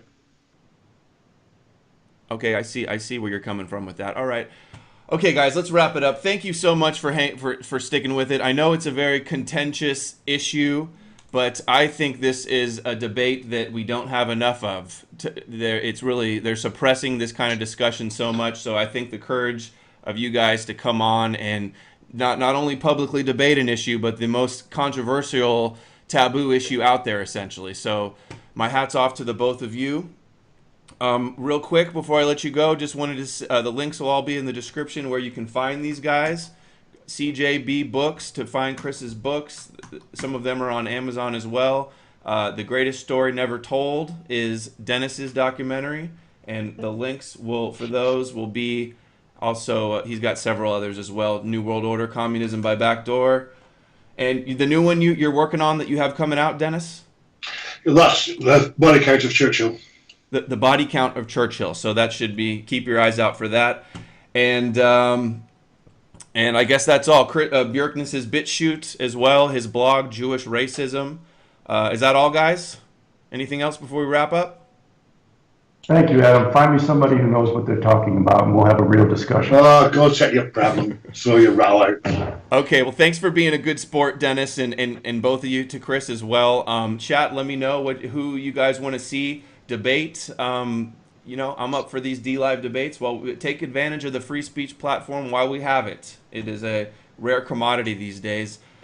Let me know what you think in the comments. I'm sure the comments are going to be explosive. I predict this video might be top trending on BitChute. It could be safe to say if I do a good thumbnail and headline. But I'm Adam Green with No More News. Like, share, subscribe, follow the website, and I will see you guys again soon. Thanks for watching.